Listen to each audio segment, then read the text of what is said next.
नमस्कार मेरे प्यारे दोस्तों, मैं वैभव एक बार फिर से आप सभी लोगों का स्वागत करता हूं आपके अपने ऑनलाइन प्लेटफॉर्म एग्ज़ाम स्टडी में। आप सभी लोगों का स्वागत है।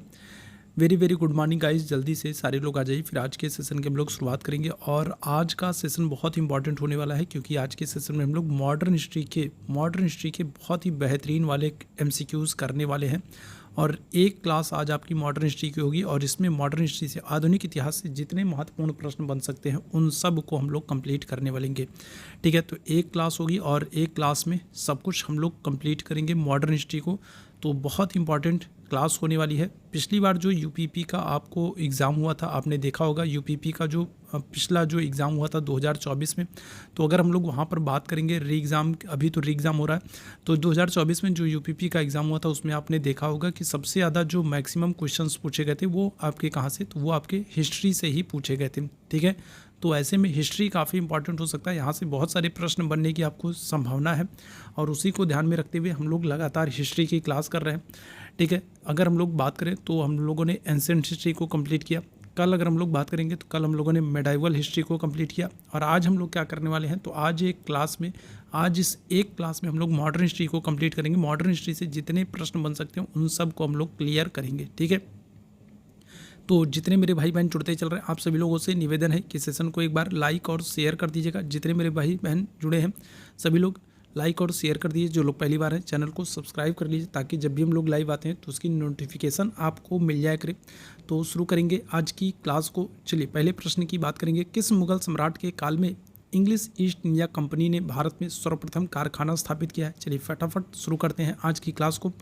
पहला प्रश्न है, किस मुगल सम्राट के काल में इंग्लिश ईस्ट इंडिया कंपनी ने भारत में सर्वप्रथम कारखाना स्थापित किया था? पहले प्रश्न का आंसर करना है। तो अकबर, जहांगीर, शाहजहां या फिर औरंगजेब, क्या करेक्ट आंसर हो जाएगा? पहले प्रश्न की बात करेंगे। चलिए फटाफट सभी लोग आंसर करते चलेंगे। जितने मेरे भाई बहन जुड़े हैं सभी लोग फटाफट आंसर करेंगे, और सेशन को लाइक और शेयर जरूर कर दीजिएगा। ठीक है, बहुत इंपॉर्टेंट होने वाला है आज का सेशन। तो करेक्ट आंसर क्या हो जाएगा? ऑप्शन संख्या बी बिल्कुल करेक्ट हो जाएगा, जहांगीर। जहांगीर के समय में आपको पता है 1608 में अंग्रेजों का पहला कारखाना जो है वो कहाँ पर, तो वो सूरत में लगता है। ठीक है, कहाँ पर, तो सूरत में स्टार्ट होता है। 1608 में अंग्रेजों का पहला कारखाना सूरत में। तो ऑप्शन संख्या क्या हो जाएगा? बी बिल्कुल एकदम करेक्ट हो जाएगा। आगे बढ़ेंगे दूसरे प्रश्न की तरफ। भारत तक समुद्री मार्ग की खोज किसके द्वारा की गई है? चलिए बताइएगा। तो भारत में अगर हम लोग बात करेंगे तो भारत के समुद्री मार्ग की खोज किसके द्वारा की गई है? देखो, जैसे अगर हम लोग बात करते हैं मेरे भैया, तो ये क्या है, तो ये मेरे भैया अफ्रीका महाद्वीप है। ठीक है, क्या है, तो ये आपका अफ्रीका महाद्वीप है। अफ्रीका महाद्वीप के ऊपर अगर हम लोग बात करेंगे तो अफ्रीका महाद्वीप के ऊपर क्या होगा, तो आपको यहाँ पर यूरोप महाद्वीप देखने को मिलेगा। ठीक है, और अगर हम लोग बात करते हैं तो क्या हो जाएगा, तो ये अपना प्यारा भारत होगा। और यहाँ से क्या होगा, तो करेक्ट आंसर क्या हो जाएगा? भारत के समुद्री मार्ग की खोज किसने की है? तो पुर्तगालियों ने की है। यहाँ पर एक देश आपको पुर्तगाल देखने को मिलेगा, और पुर्तगाली यात्री कौन है? वास्को डी गामा है। और वो क्या करेगा, तो वो इस तरीके से भारत का चक्कर लगाते हुए, ठीक है, क्या करेगा, तो भारत का चक्कर लगाते हुए और इस तरीके से, ठीक है, कहाँ पर पहुँचेगा, तो केरल में कालीकट बंदरगाह पर पहुँचता है। तो पहला पुर्तगाली यात्री कौन है? Vasco D gamma. ठीक है, कौन है, तो वास्को डी गामा की अगर हम लोग बात करेंगे तो वास्को डी गामा जो है तो ये पहला पुर्तगाली यात्री है। और कब ये भारत में आता है, तो ये 1498 में भारत आता है।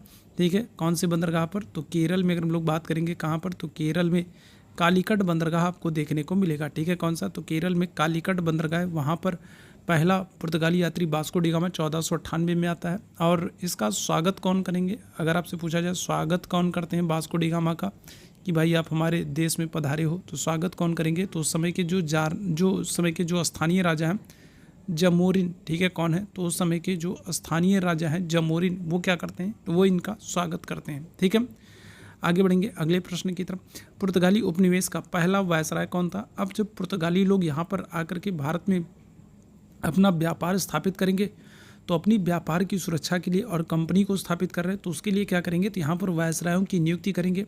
आपसे पहला वायसराय पूछा जा रहा है, तो कौन होगा? डायज होगा, अल्मीड़ा होगा, वास्को डी गामा होगा, या फिर अल्बुकर्क हो जाएगा? तो 130वें प्रश्न का आंसर करेंगे। चलिए जल्दी से बताएंगे, तो क्या हो जाएगा, तो पुर्तगाली उपनिवेश का पहला वायसराय कौन हो जाएगा? तो करेक्ट आंसर अगर हम लोग बात करते हैं तो ऑप्शन संख्या क्या हो जाएगा, तो सी बिल्कुल करेक्ट हो जाएगा। फ्रांसिस्को डी अल्मीड़ा जो है ये पहला पुर्तगाली गवर्नर है, वायसराय है। और इसने क्या किया था, इसने ब्लू वाटर पॉलिसी चलाई थी। याद रखिएगा, बहुत ही महत्वपूर्ण है, पूछा जाता है। Blue water blue water policy चलाई थी, जिसको हम लोग और क्या कहते हैं, जिसको शांत जल की नीति भी कहा जाता है। ब्लू वाटर पॉलिसी चलाई थी, शांत जल की नीति चलाई थी, ठीक है। ब्लू वाटर पॉलिसी, शांत जल की नीति किसने, तो पहले पुर्तगाली गवर्नर है फ्रांसिस्को डी अल्मीडा ने चलाई थी। ऑप्शन संख्या क्या हो जाएगा, सी यहाँ पर बिल्कुल एकदम करेक्ट हो जाएगा। ब्रिटिश ईस्ट इंडिया कंपनी की स्थापना किस वर्ष हुई, चलिए बताइएगा। तो ब्रिटिश ईस्ट इंडिया कंपनी की स्थापना कब हुई है, 1715 में, 1702 में, 1665 में या फिर 1600 ईस्वी में। चलिए जल्दी से सारे लोग आंसर करेंगे। आप सभी जितने मेरे भाई बहन, अच्छे वाले भाई बहन जुड़े हैं, आप सभी लोगों से सिर्फ एक निवेदन है कि सेशन को लाइक कर दीजिए, सेशन को शेयर कर दीजिए, ताकि बाकी मेरे भाई बहनों तक ये सेशन पहुंच सके। जो लोग पहली बार हैं इस चैनल पर, वो सभी लोग क्या करें, तो चैनल को सब्सक्राइब कर लीजिए, ताकि जब भी हम लोग लाइव आते हैं तो उसकी नोटिफिकेशन आपको मिल जाया करे। अगर टेलीग्राम ग्रुप पर नहीं जुड़े हैं तो चैट बॉक्स में आपको टेलीग्राम ग्रुप का लिंक दिख जाएगा, तो उसके माध्यम से आप क्या करें, तो आप टेलीग्राम चैनल पर भी ज़रूर जुड़ जाइए, जहाँ पर आपको इस क्लास की PDF मिल जाएगी, ठीक है। तो ब्रिटिश ईस्ट इंडिया कंपनी की स्थापना अगर हम लोग बात करेंगे कब होती है, तो 1600 में होगी। और उस समय मुग़ल बादशाह कौन है, तो मुग़ल बादशाह उस समय अकबर रहेंगे, ठीक है। कौन रहेंगे, तो अकबर मुग़ल बादशाह हैं, और इनके समय में 1600 में ईस्ट इंडिया कंपनी की स्थापना होगी, ठीक है। आगे बढ़ेंगे अगले प्रश्न की तरफ। बंगाल में ईस्ट इंडिया कंपनी का पहला गवर्नर जनरल कौन है, चलिए बताइएगा। तो अगर हम लोग बात करेंगे,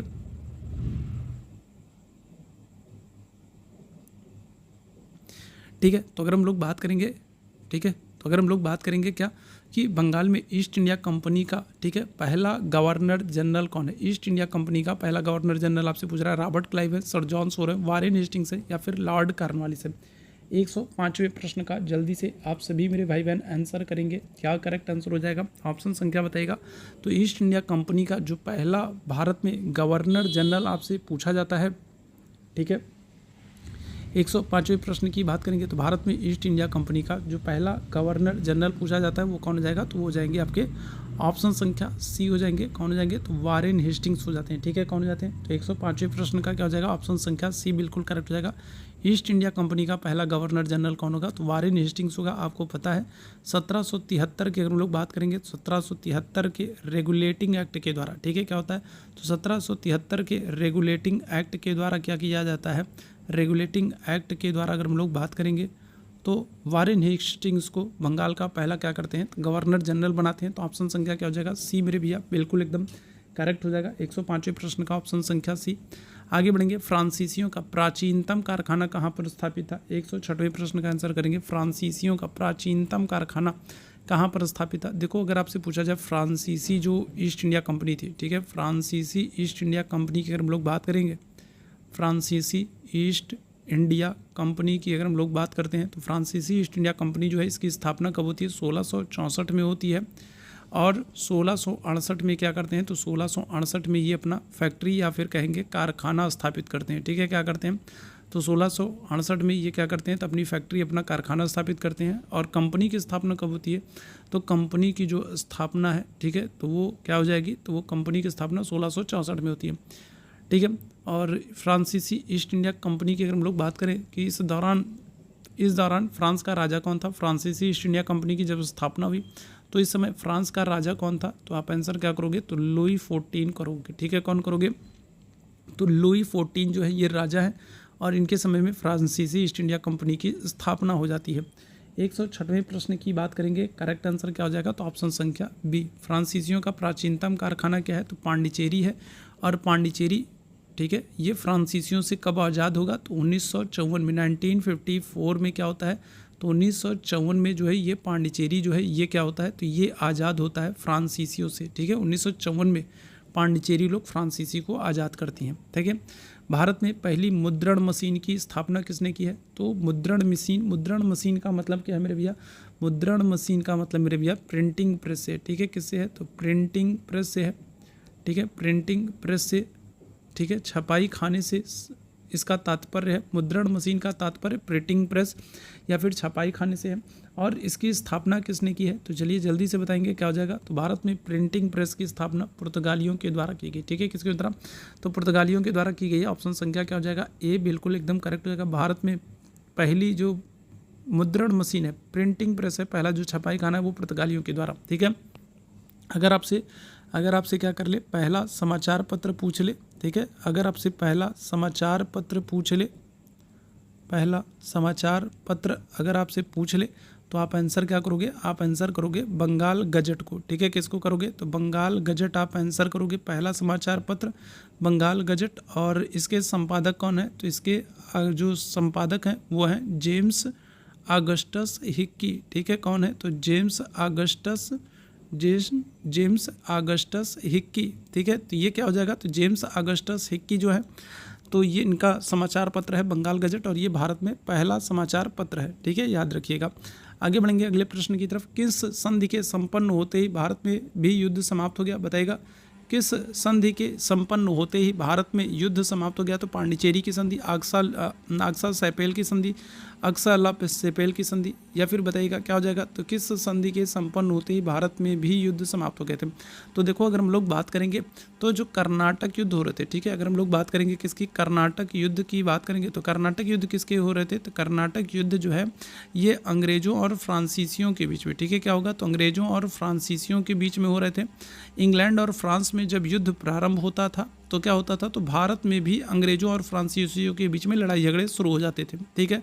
तो किस संधि से, यही इसी के संदर्भ में आपसे पूछ रहा है कि किस संधि से क्या होता है, तो ये युद्ध समाप्त होते हैं, तो ये हो जाएगा एक्साला सैपेल संधि की द्वारा, ध्यान रखिएगा। तो क्या होता है, कर्नाटक युद्ध समाप्त होते हैं।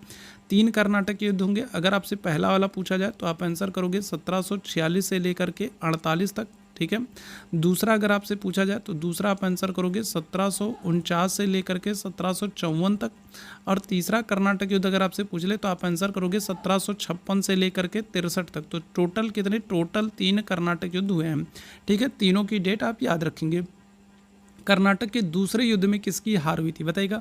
तो कर्नाटक के दूसरे युद्ध में किसकी हार हुई है, डुप्ले की, हुरोज की, कर्नल नील की, या फिर कैम्पबेल की। चलिए जल्दी से 109 प्रश्न की बात करेंगे, क्या हो जाएगा।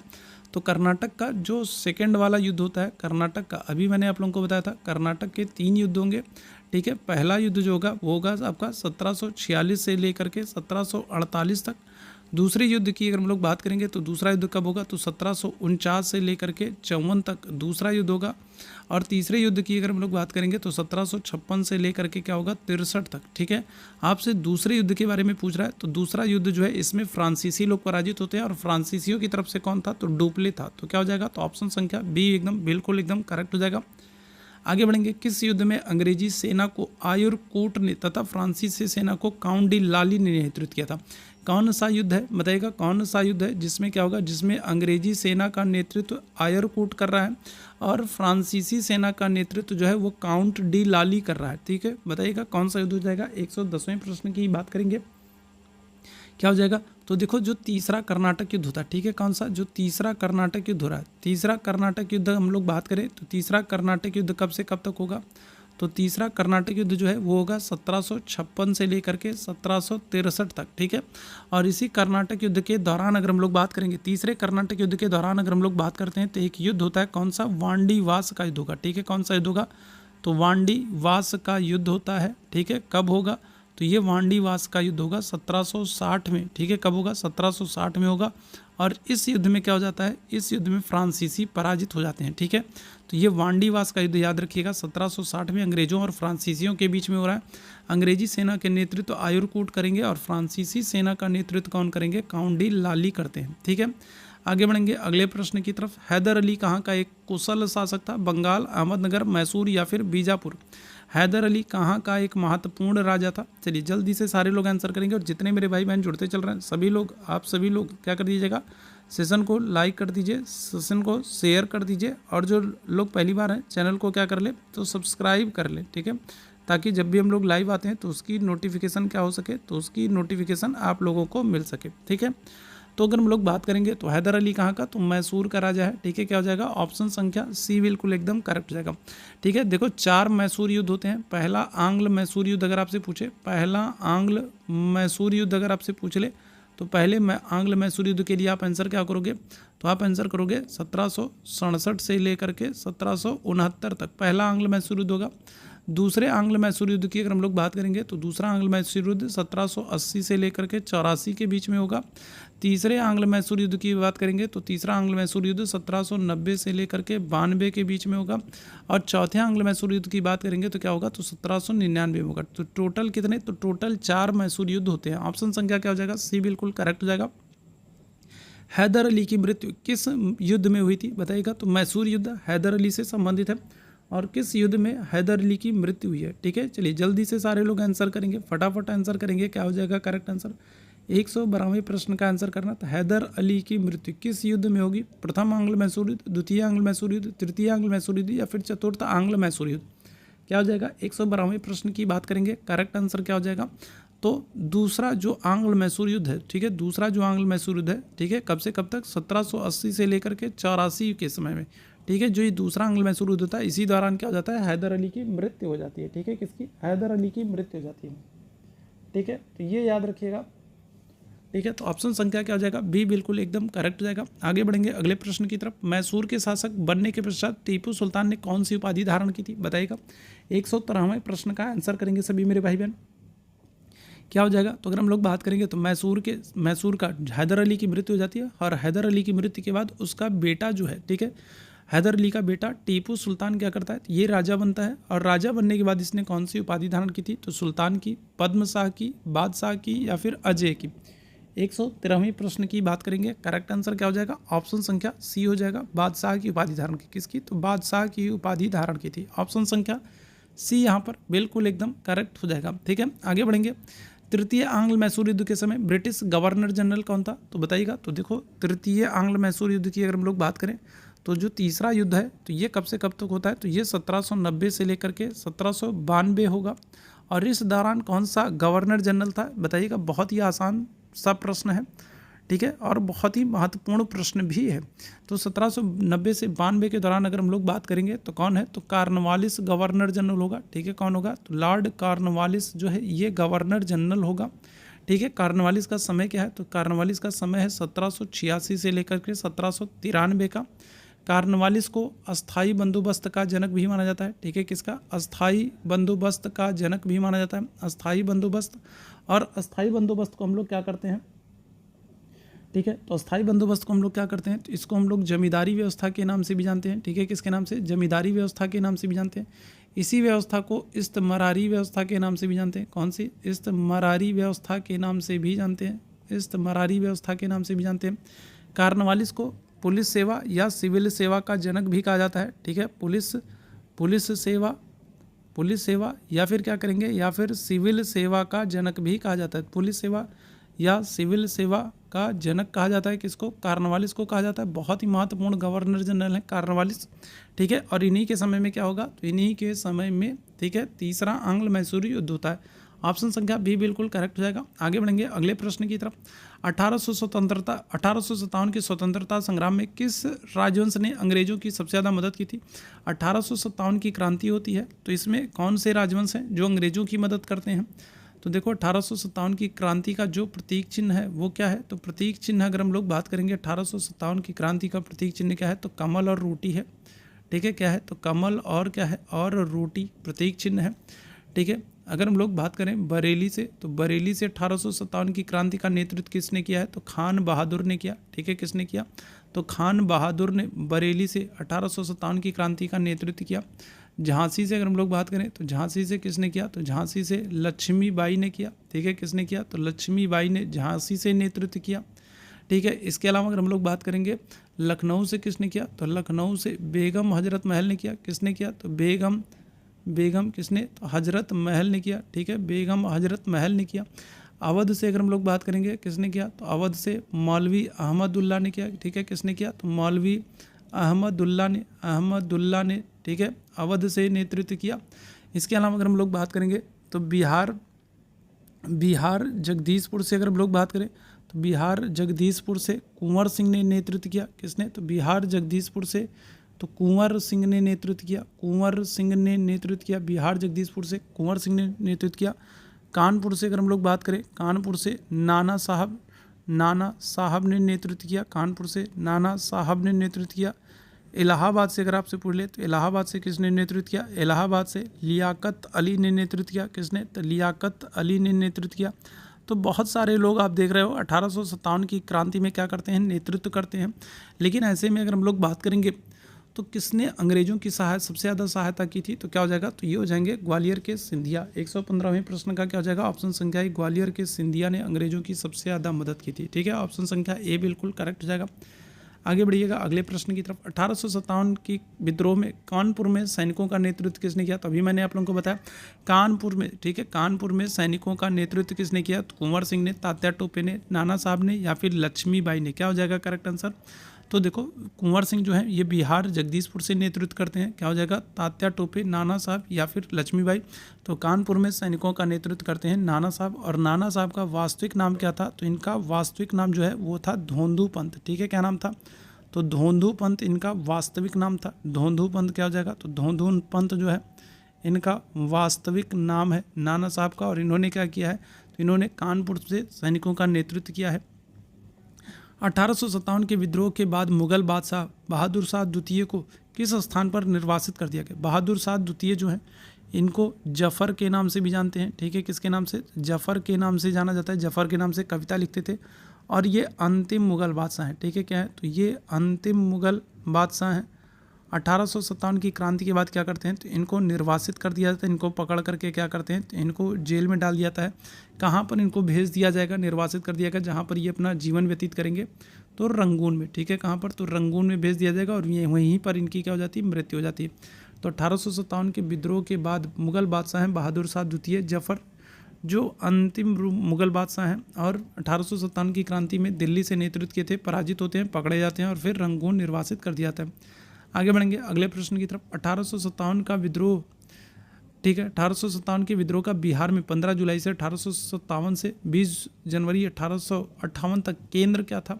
तो जल्दी से 118वें प्रश्न का आंसर कर देंगे सभी मेरे भाई बहन। तो 1857 के विद्रोह का बिहार में 15 जुलाई 1857 से लेकर के 20 जनवरी 1858 तक केंद्र क्या था?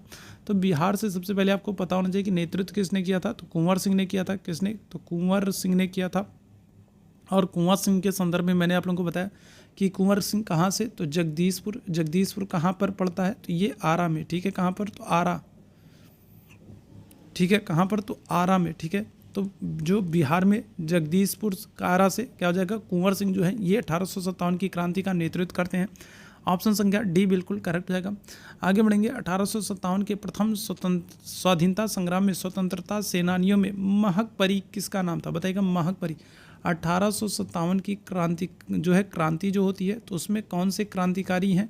ठीक है, कौन है इनमें से जो क्या होता है, जो महक परी के नाम से जाना जाता है? तो जीनत महल होंगी, हजरत महल होंगी या फिर लक्ष्मीबाई हो जाएंगी। क्या हो जाएगा? चलिए जल्दी से 119वें प्रश्न का आंसर कर देंगे सभी लोग। करेक्ट आंसर क्या हो जाएगा? तो ऑप्शन संख्या हम लोग बात करेंगे, ऑप्शन संख्या सी हो जाएगा। ठीक है, कौन हो जाएगा? तो 119वें प्रश्न का ऑप्शन संख्या सी हो जाएगा, हजरत महल, बेगम हजरत महल। और इन्होंने कहाँ से नेतृत्व किया था? तो लखनऊ से। ठीक है, कहाँ से? तो लखनऊ से इन्होंने नेतृत्व किया था हजरत महल ने। और ये महक परी के नाम से जानी जाती थी, उपनाम है इनका महक परी। ऑप्शन संख्या सी बिल्कुल एकदम करेक्ट हो जाएगा। 1857 की क्रांति के निम्नलिखित नेताओं में से किसका वास्तविक नाम रामचंद्र पांडुरंग था? बताइएगा। 1857 की क्रांति में अगर हम लोग बात करेंगे तो किसका वास्तविक नाम रामचंद्र पांडुरंग था? कुंवर सिंह, नाना साहब, तात्या टोपे या फिर मंगल पांडे? क्या हो जाएगा? जल्दी से सारे लोग आंसर करेंगे। जितने मेरे भाई बहन बाद में जुड़े हैं तो आप सभी लोगों से निवेदन है कि सेशन को लाइक कर दीजिए, सेशन को शेयर कर दीजिए। पहली बार है तो चैनल को क्या कर लीजिए? सब्सक्राइब ज़रूर कर लीजिए, ताकि जब भी हम लोग लाइव आते हैं तो उसकी नोटिफिकेशन आपको मिल जाया करे। टेलीग्राम ग्रुप का टेलीग्राम चैनल का लिंक आपको दिख रहा है चैट बॉक्स में। तो टेलीग्राम पर नहीं जुड़े हैं तो वहाँ पर भी जुड़ जाइए, जहाँ पर आपको बहुत सारी डेली अपडेट्स मिलती रहती हैं, बहुत सारी महत्वपूर्ण जानकारियाँ मिलती रहती हैं। क्या हो जाएगा? और इस क्लास की PDF भी आपको वहीं पर मिलेगी, टेलीग्राम जो है चैनल पर ही मिलेगी। तो चैनल से जरूर जुड़ जाइए। तो क्या हो जाएगा करेक्ट आंसर? रामचंद्र पांडुरंग किसका नाम है? तो ये हो जाएगा तात्या टोपे का। किसका? तात्या टोपे का जो है वास्तविक नाम क्या था? तो रामचंद्र पांडुरंग था। 120वें प्रश्न का क्या हो जाएगा? ऑप्शन संख्या सी बिल्कुल करेक्ट हो जाएगा। आगे बढ़ेंगे। फैजाबाद में 1857 के विद्रोह का नेतृत्व किसने किया? फैजाबाद का मतलब मेरे भैया क्या है? तो फैजाबाद का मतलब अवध क्षेत्र से। ठीक है, किससे है? तो फैजाबाद का मतलब अवध क्षेत्र से। और अवध क्षेत्र में अगर हम लोग बात करें तो 1857 की क्रांति का नेतृत्व किसने किया? तो अहमदुल्ला, बख्त खान, खान बहादुर या फिर नाना साहब, कौन हो जाएगा?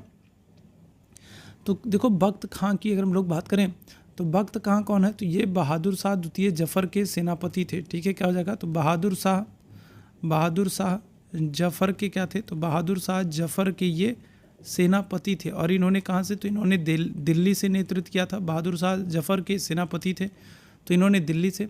खान बहादुर की अगर हम लोग बात करेंगे, खान बहादुर क्या हो जाएगा? तो बरेली से, बता चुका हूँ आप लोगों को। नाना साहब की बात करेंगे कहाँ से? तो कानपुर से नेतृत्व करते हैं, बता चुका हूँ आप लोगों को। क्या हो जाएगा? करेक्ट आंसर मौलवी अहमदुल्ला। ठीक है, कौन हो जाएगा? तो मौलवी अहमदुल्ला। ऑप्शन संख्या क्या करेंगे? ए बिल्कुल करेक्ट हो जाएगा, मौलवी अहमदुल्ला।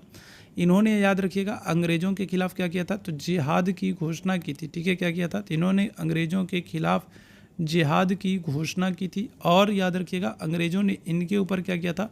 तो 50,000 का इनाम रखा था। ठीक है, कितने का? तो 50,000 का इनाम रखा था अंग्रेजों ने इनके ऊपर। तो मौलवी अहमदुल्ला बहुत ही महत्वपूर्ण व्यक्ति है। ठीक है, इन्होंने 1857 की क्रांति में अवध से नेतृत्व किया था। आगे बढ़ेंगे। 1857 के विद्रोह से कौन संबंधित नहीं है? तो बताइएगा कौन संबंधित नहीं है? तो बेगम हजरत महल, कुंवर सिंह, उधम सिंह, अहमदुल्ला। क्या हो जाएगा? तो हजरत महल का भी आपने नाम सुन लिया, आपने कुंवर सिंह का भी नाम सुन लिया, आपने मौलवी अहमदुल्ला का भी नाम सुन लिया। ठीक है, इससे जो संबंधित नहीं है वो कौन हो जाएंगे? उधम सिंह हो जाएंगे। उधम सिंह ने क्या किया था? तो 1940 में, ठीक है 1940 में लंदन में जा करके क्या करते हैं? तो लंदन में जा करके डायर को गोली मारते हैं। ठीक है, लंदन में जा करके क्या करते हैं? तो डायर को गोली मारते हैं। और डायर कौन था? तो वो वही व्यक्ति है जो जलियांवाला बाग हत्याकांड के लिए जो है उत्तरदायी था। ठीक है, तो डायर को क्या करते हैं? तो गोली मार देते हैं 1940 में लंदन में जा करके। और बाद में उधम सिंह जी को फांसी हो जाती है। ठीक है, तो 1940 में लंदन में जा करके डायर को गोली मारते हैं उधम सिंह। आगे बढ़ेंगे। राजा राम मोहन राय को राजा की उपाधि किसके द्वारा प्रदान की गई? ठीक है, राजा राम मोहन राय को राजा की उपाधि किसके द्वारा प्रदान की गई? विलियम बेंटिक, अकबर द्वितीय, ब्रह्म समाज के अनुयायियों ने या फिर सती प्रथा का विरोध करने वाले बुद्धिजीवियों ने? तो राजा राम मोहन राय को राजा की उपाधि किसने प्रदान की है? 123वें प्रश्न की बात करेंगे, कौन हो जाएगा? तो अकबर द्वितीय। ऑप्शन संख्या क्या हो जाएगा? बी बिल्कुल करेक्ट हो जाएगा। अकबर द्वितीय ने इनको राजा की उपाधि प्रदान की थी और अपना दूत बना करके क्या किया था? इंग्लैंड भेजा था। ठीक है, इंग्लैंड भेजा था अपना दूत बना करके, ताकि ये इंग्लैंड में जा करके अकबर द्वितीय के पेंशन के बारे में बात कर सके, क्योंकि उस पेंशन को बढ़ाया जाए। ठीक है, तो इंग्लैंड में राजदूत बना करके इंग्लैंड में क्या किया जाता है? तो दूत बनाकर भेजा गया इनको। ठीक है, राजा की उपाधि दी और दूत बना करके इनको क्या किया गया है? तो राजा राम मोहन राय को भेजा गया था, ये याद रखिएगा। ठीक है, चलिए आगे बढ़ेंगे।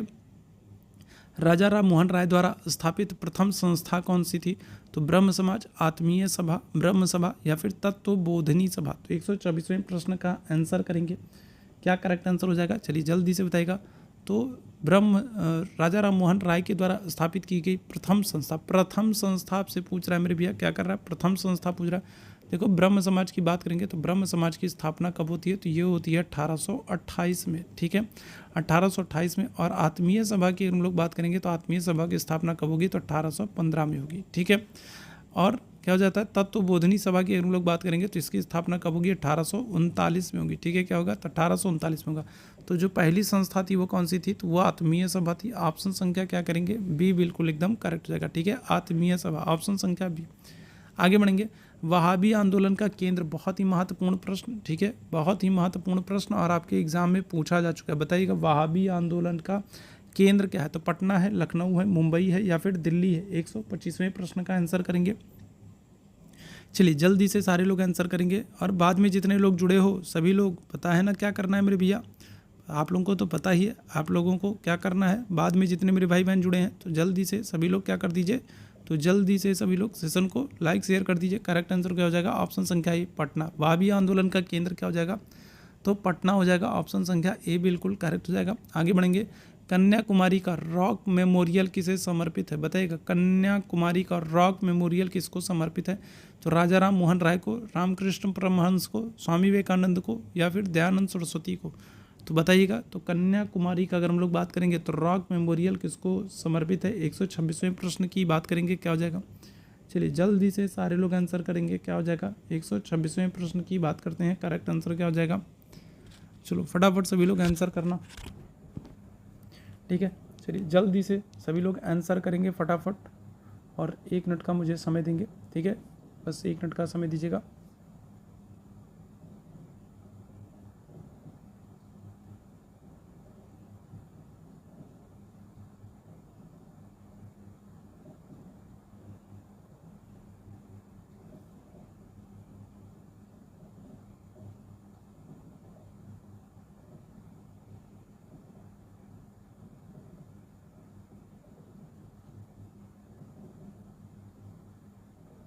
ठीक है, चलिए जल्दी से सारे लोग आंसर करेंगे मेरे भैया। इस प्रश्न का आंसर करना है तो क्या हो जाएगा, करेक्ट आंसर बताइएगा। तो अगर हम लोग बात करते हैं कन्याकुमारी का रॉक मेमोरियल किसको समर्पित है, क्या आंसर करोगे, तो करेक्ट आंसर क्या हो जाएगा, तो ऑप्शन संख्या सी हो जाएगा, स्वामी विवेकानंद को। अच्छा, आपने अभी देखा होगा कि लोकसभा के चुनाव से पहले, आपने देखा होगा लोकसभा के चुनाव से पहले अगर हम लोग बात करेंगे तो लोकसभा के चुनाव से रिजल्ट जो है, रिजल्ट आने से पहले अगर हम लोग बात करेंगे लोकसभा का चुनाव जो है, तो रिजल्ट आने से पहले क्या हो गया था, तो मोदी जी, ठीक है, मोदी जी कहाँ पर गए थे, तो मोदी जी यहीं पर गए थे, कन्याकुमारी में गए थे और क्या किए थे, तो कुछ देर जो है इन्होंने वहाँ पर साधना वाधना की थी, ठीक है, रिजल्ट आने से पहले। तो क्या हो जाएगा, तो स्वामी विवेकानंद को समर्पित है। ऑप्शन संख्या क्या करेंगे, सी बिल्कुल एकदम करेक्ट हो जाएगा। आगे बढ़ेंगे, भारत का मार्टिन लूथर किसे कहा जाता है, बताइएगा, भारत का मार्टिन लूथर किसे कहा जाता है, राजा राम मोहन राय को, स्वामी दयानंद सरस्वती को, विवेकानंद को, या फिर स्वामी श्रद्धानंद को, ठीक है, तो क्या हो जाएगा, मार्टिन लूथर। तो देखो राजा राम मोहन राय की अगर हम लोग बात करें तो इन्हें भारतीय पुनर्जागरण का पिता कहा जाता है, ठीक है, क्या करते हैं, तो इन्हें भारतीय पुनर्जागरण का, ठीक है, भारतीय पुनर्जागरण का क्या करते हैं, तो इनको पिता कहा जाता है, किसको, तो राजा राम मोहन राय को।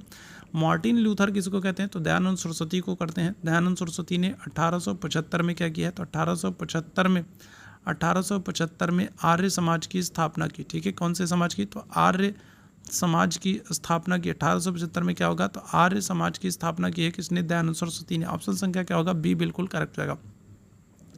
सत्यार्थ प्रकाश ग्रंथ के लेखक कौन है, बताइएगा, सत्यार्थ प्रकाश ग्रंथ के लेखक कौन है, दयानंद सरस्वती, राजा राम मोहन राय, अरविंदो घोष, या फिर स्वामी विवेकानंद। इस प्रश्न का आंसर करेंगे, बहुत ही महत्वपूर्ण प्रश्न है, बहुत ही महत्वपूर्ण प्रश्न है। क्या हो जाएगा, सत्यार्थ प्रकाश के लेखक कौन है, दयानंद सरस्वती हैं, राजा राम मोहन राय हैं, अरविंदो घोष हैं, या फिर स्वामी विवेकानंद हैं। क्या हो जाएगा करेक्ट आंसर, तो सत्यार्थ प्रकाश ग्रंथ के लेखक जो हैं वो हो जाएंगे कौन, ये हो जाएंगे दयानंद सरस्वती, ठीक है, कौन है, तो सत्यार्थ प्रकाश लेखक के जो है लेखक कौन है, दयानंद सरस्वती हैं। इनका प्रारंभिक नाम अगर आपसे पूछ ले तो प्रारंभिक नाम आप आंसर क्या करोगे, तो इनका प्रारंभिक नाम जो है वो मूल शंकर है, ठीक है, क्या है, तो मूल शंकर इनका प्रारंभिक नाम है, मूल नाम है। और इन्होंने 1875 में क्या किया है, तो 1875 में, ठीक है, बम्बई में, ठीक है, कहाँ पर, तो बम्बई में आर्य समाज की स्थापना की, ठीक है, क्या करेंगे, तो बम्बई में आर्य समाज की स्थापना करते हैं, याद रखिएगा, बम्बई में आर्य समाज की स्थापना करते हैं, ठीक है, तो ये याद रखेंगे, सत्यार्थ प्रकाश इनकी पुस्तक का नाम है, ठीक है। और इन्होंने क्या किया था, तो इन्होंने अगर हम लोग बात करें तो इन्होंने वेदों की ओर लौटो का नारा दिया था, ठीक है, क्या किया था, तो इन्होंने वेदों की ओर लौटो, ठीक है, वेदों की ओर लौटो का नारा दिया था। इसके अलावा गौर अच्छा आंदोलन, ठीक है, कौन सा, तो गौर अच्छा आंदोलन, और कौन सा, और शुद्धि आंदोलन, ठीक है, गौर अच्छा और शुद्धि आंदोलन को चलाने का काम किसने किया था, तो आर्य समाज ने किया था। गौर अच्छा आंदोलन और शुद्धि आंदोलन को चलाने का काम किसने किया था, तो इसी, ठीक है, दयानंद सरस्वती के द्वारा, ठीक है, आर्य समाज ने किया था। आगे बढ़ेंगे अगले प्रश्न की तरफ। 1873 में सत्य शोधक समाज की स्थापना किसने की है, बहुत ही महत्वपूर्ण है, बताइएगा, ये वर्ष भी आपसे बहुत पूछा जाता है। तो 1873 में सत्य शोधक समाज की स्थापना किसने की थी, सत्य शोधक समाज, क्या हो जाएगा, तो करेक्ट आंसर हो जाएगा ऑप्शन संख्या सी, ज्योतिबा फूले ने की थी। और इनकी एक पुस्तक है, तो पुस्तक का नाम भी आप याद रखेंगे, क्या हो जाएगा, तो गुलामगिरी, ठीक है, क्या हो जाएगा, तो इनकी एक पुस्तक है और पुस्तक का नाम क्या हो जाएगा, तो पुस्तक का नाम है गुलामगिरी, ठीक है, ज्योतिबा फूले की एक पुस्तक है, पुस्तक का नाम क्या है, गुलामगिरी। कौन स्वयं को बंगाल का शेर कहता था, कौन सा गवर्नर जनरल है जो स्वयं को बंगाल का शेर कहता था, तो Wellesley, John Shore, Hastings, Robert Clive. क्या हो जाएगा, कौन स्वयं को बंगाल का शेर कहता था। 130वें प्रश्न की बात करेंगे, क्या हो जाएगा करेक्ट आंसर, चलिए फटाफट से भी लोग आंसर करना। तो बंगाल का शेर अपने आप को कौन कहेगा, तो वेलेस्ली कहता था, ठीक है। वेलेस्ली की अगर हम लोग बात करें तो वेलेस्ली जो है ये सहायक संधि के लिए जाना जाता है, ठीक है, किसके लिए, तो सहायक संधि के लिए जाना जाता है, वेलेस्ली सहायक संधि के लिए जाना जाता है, याद रखिएगा। अगर आपसे पूछा सबसे पहला राज्य कौन सा जिसने सहायक संधि स्वीकार की, तो आप आंसर करोगे हैदराबाद।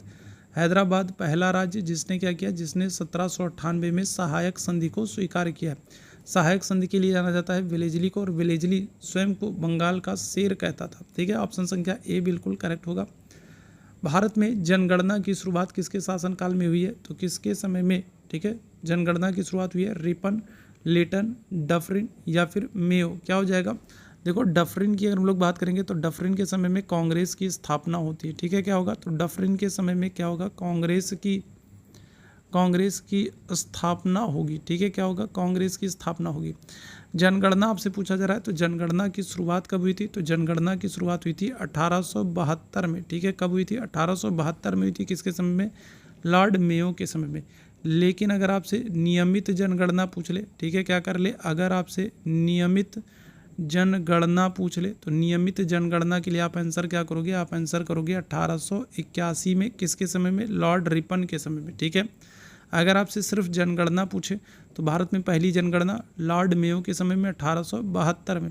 लेकिन अगर आपसे क्या कर ले, अगर आपसे नियमित जनगणना पूछ ले तो नियमित जनगणना के लिए आप आंसर क्या करोगे, 1881 लॉर्ड रिपन के समय। ठीक है, आगे बढ़ेंगे।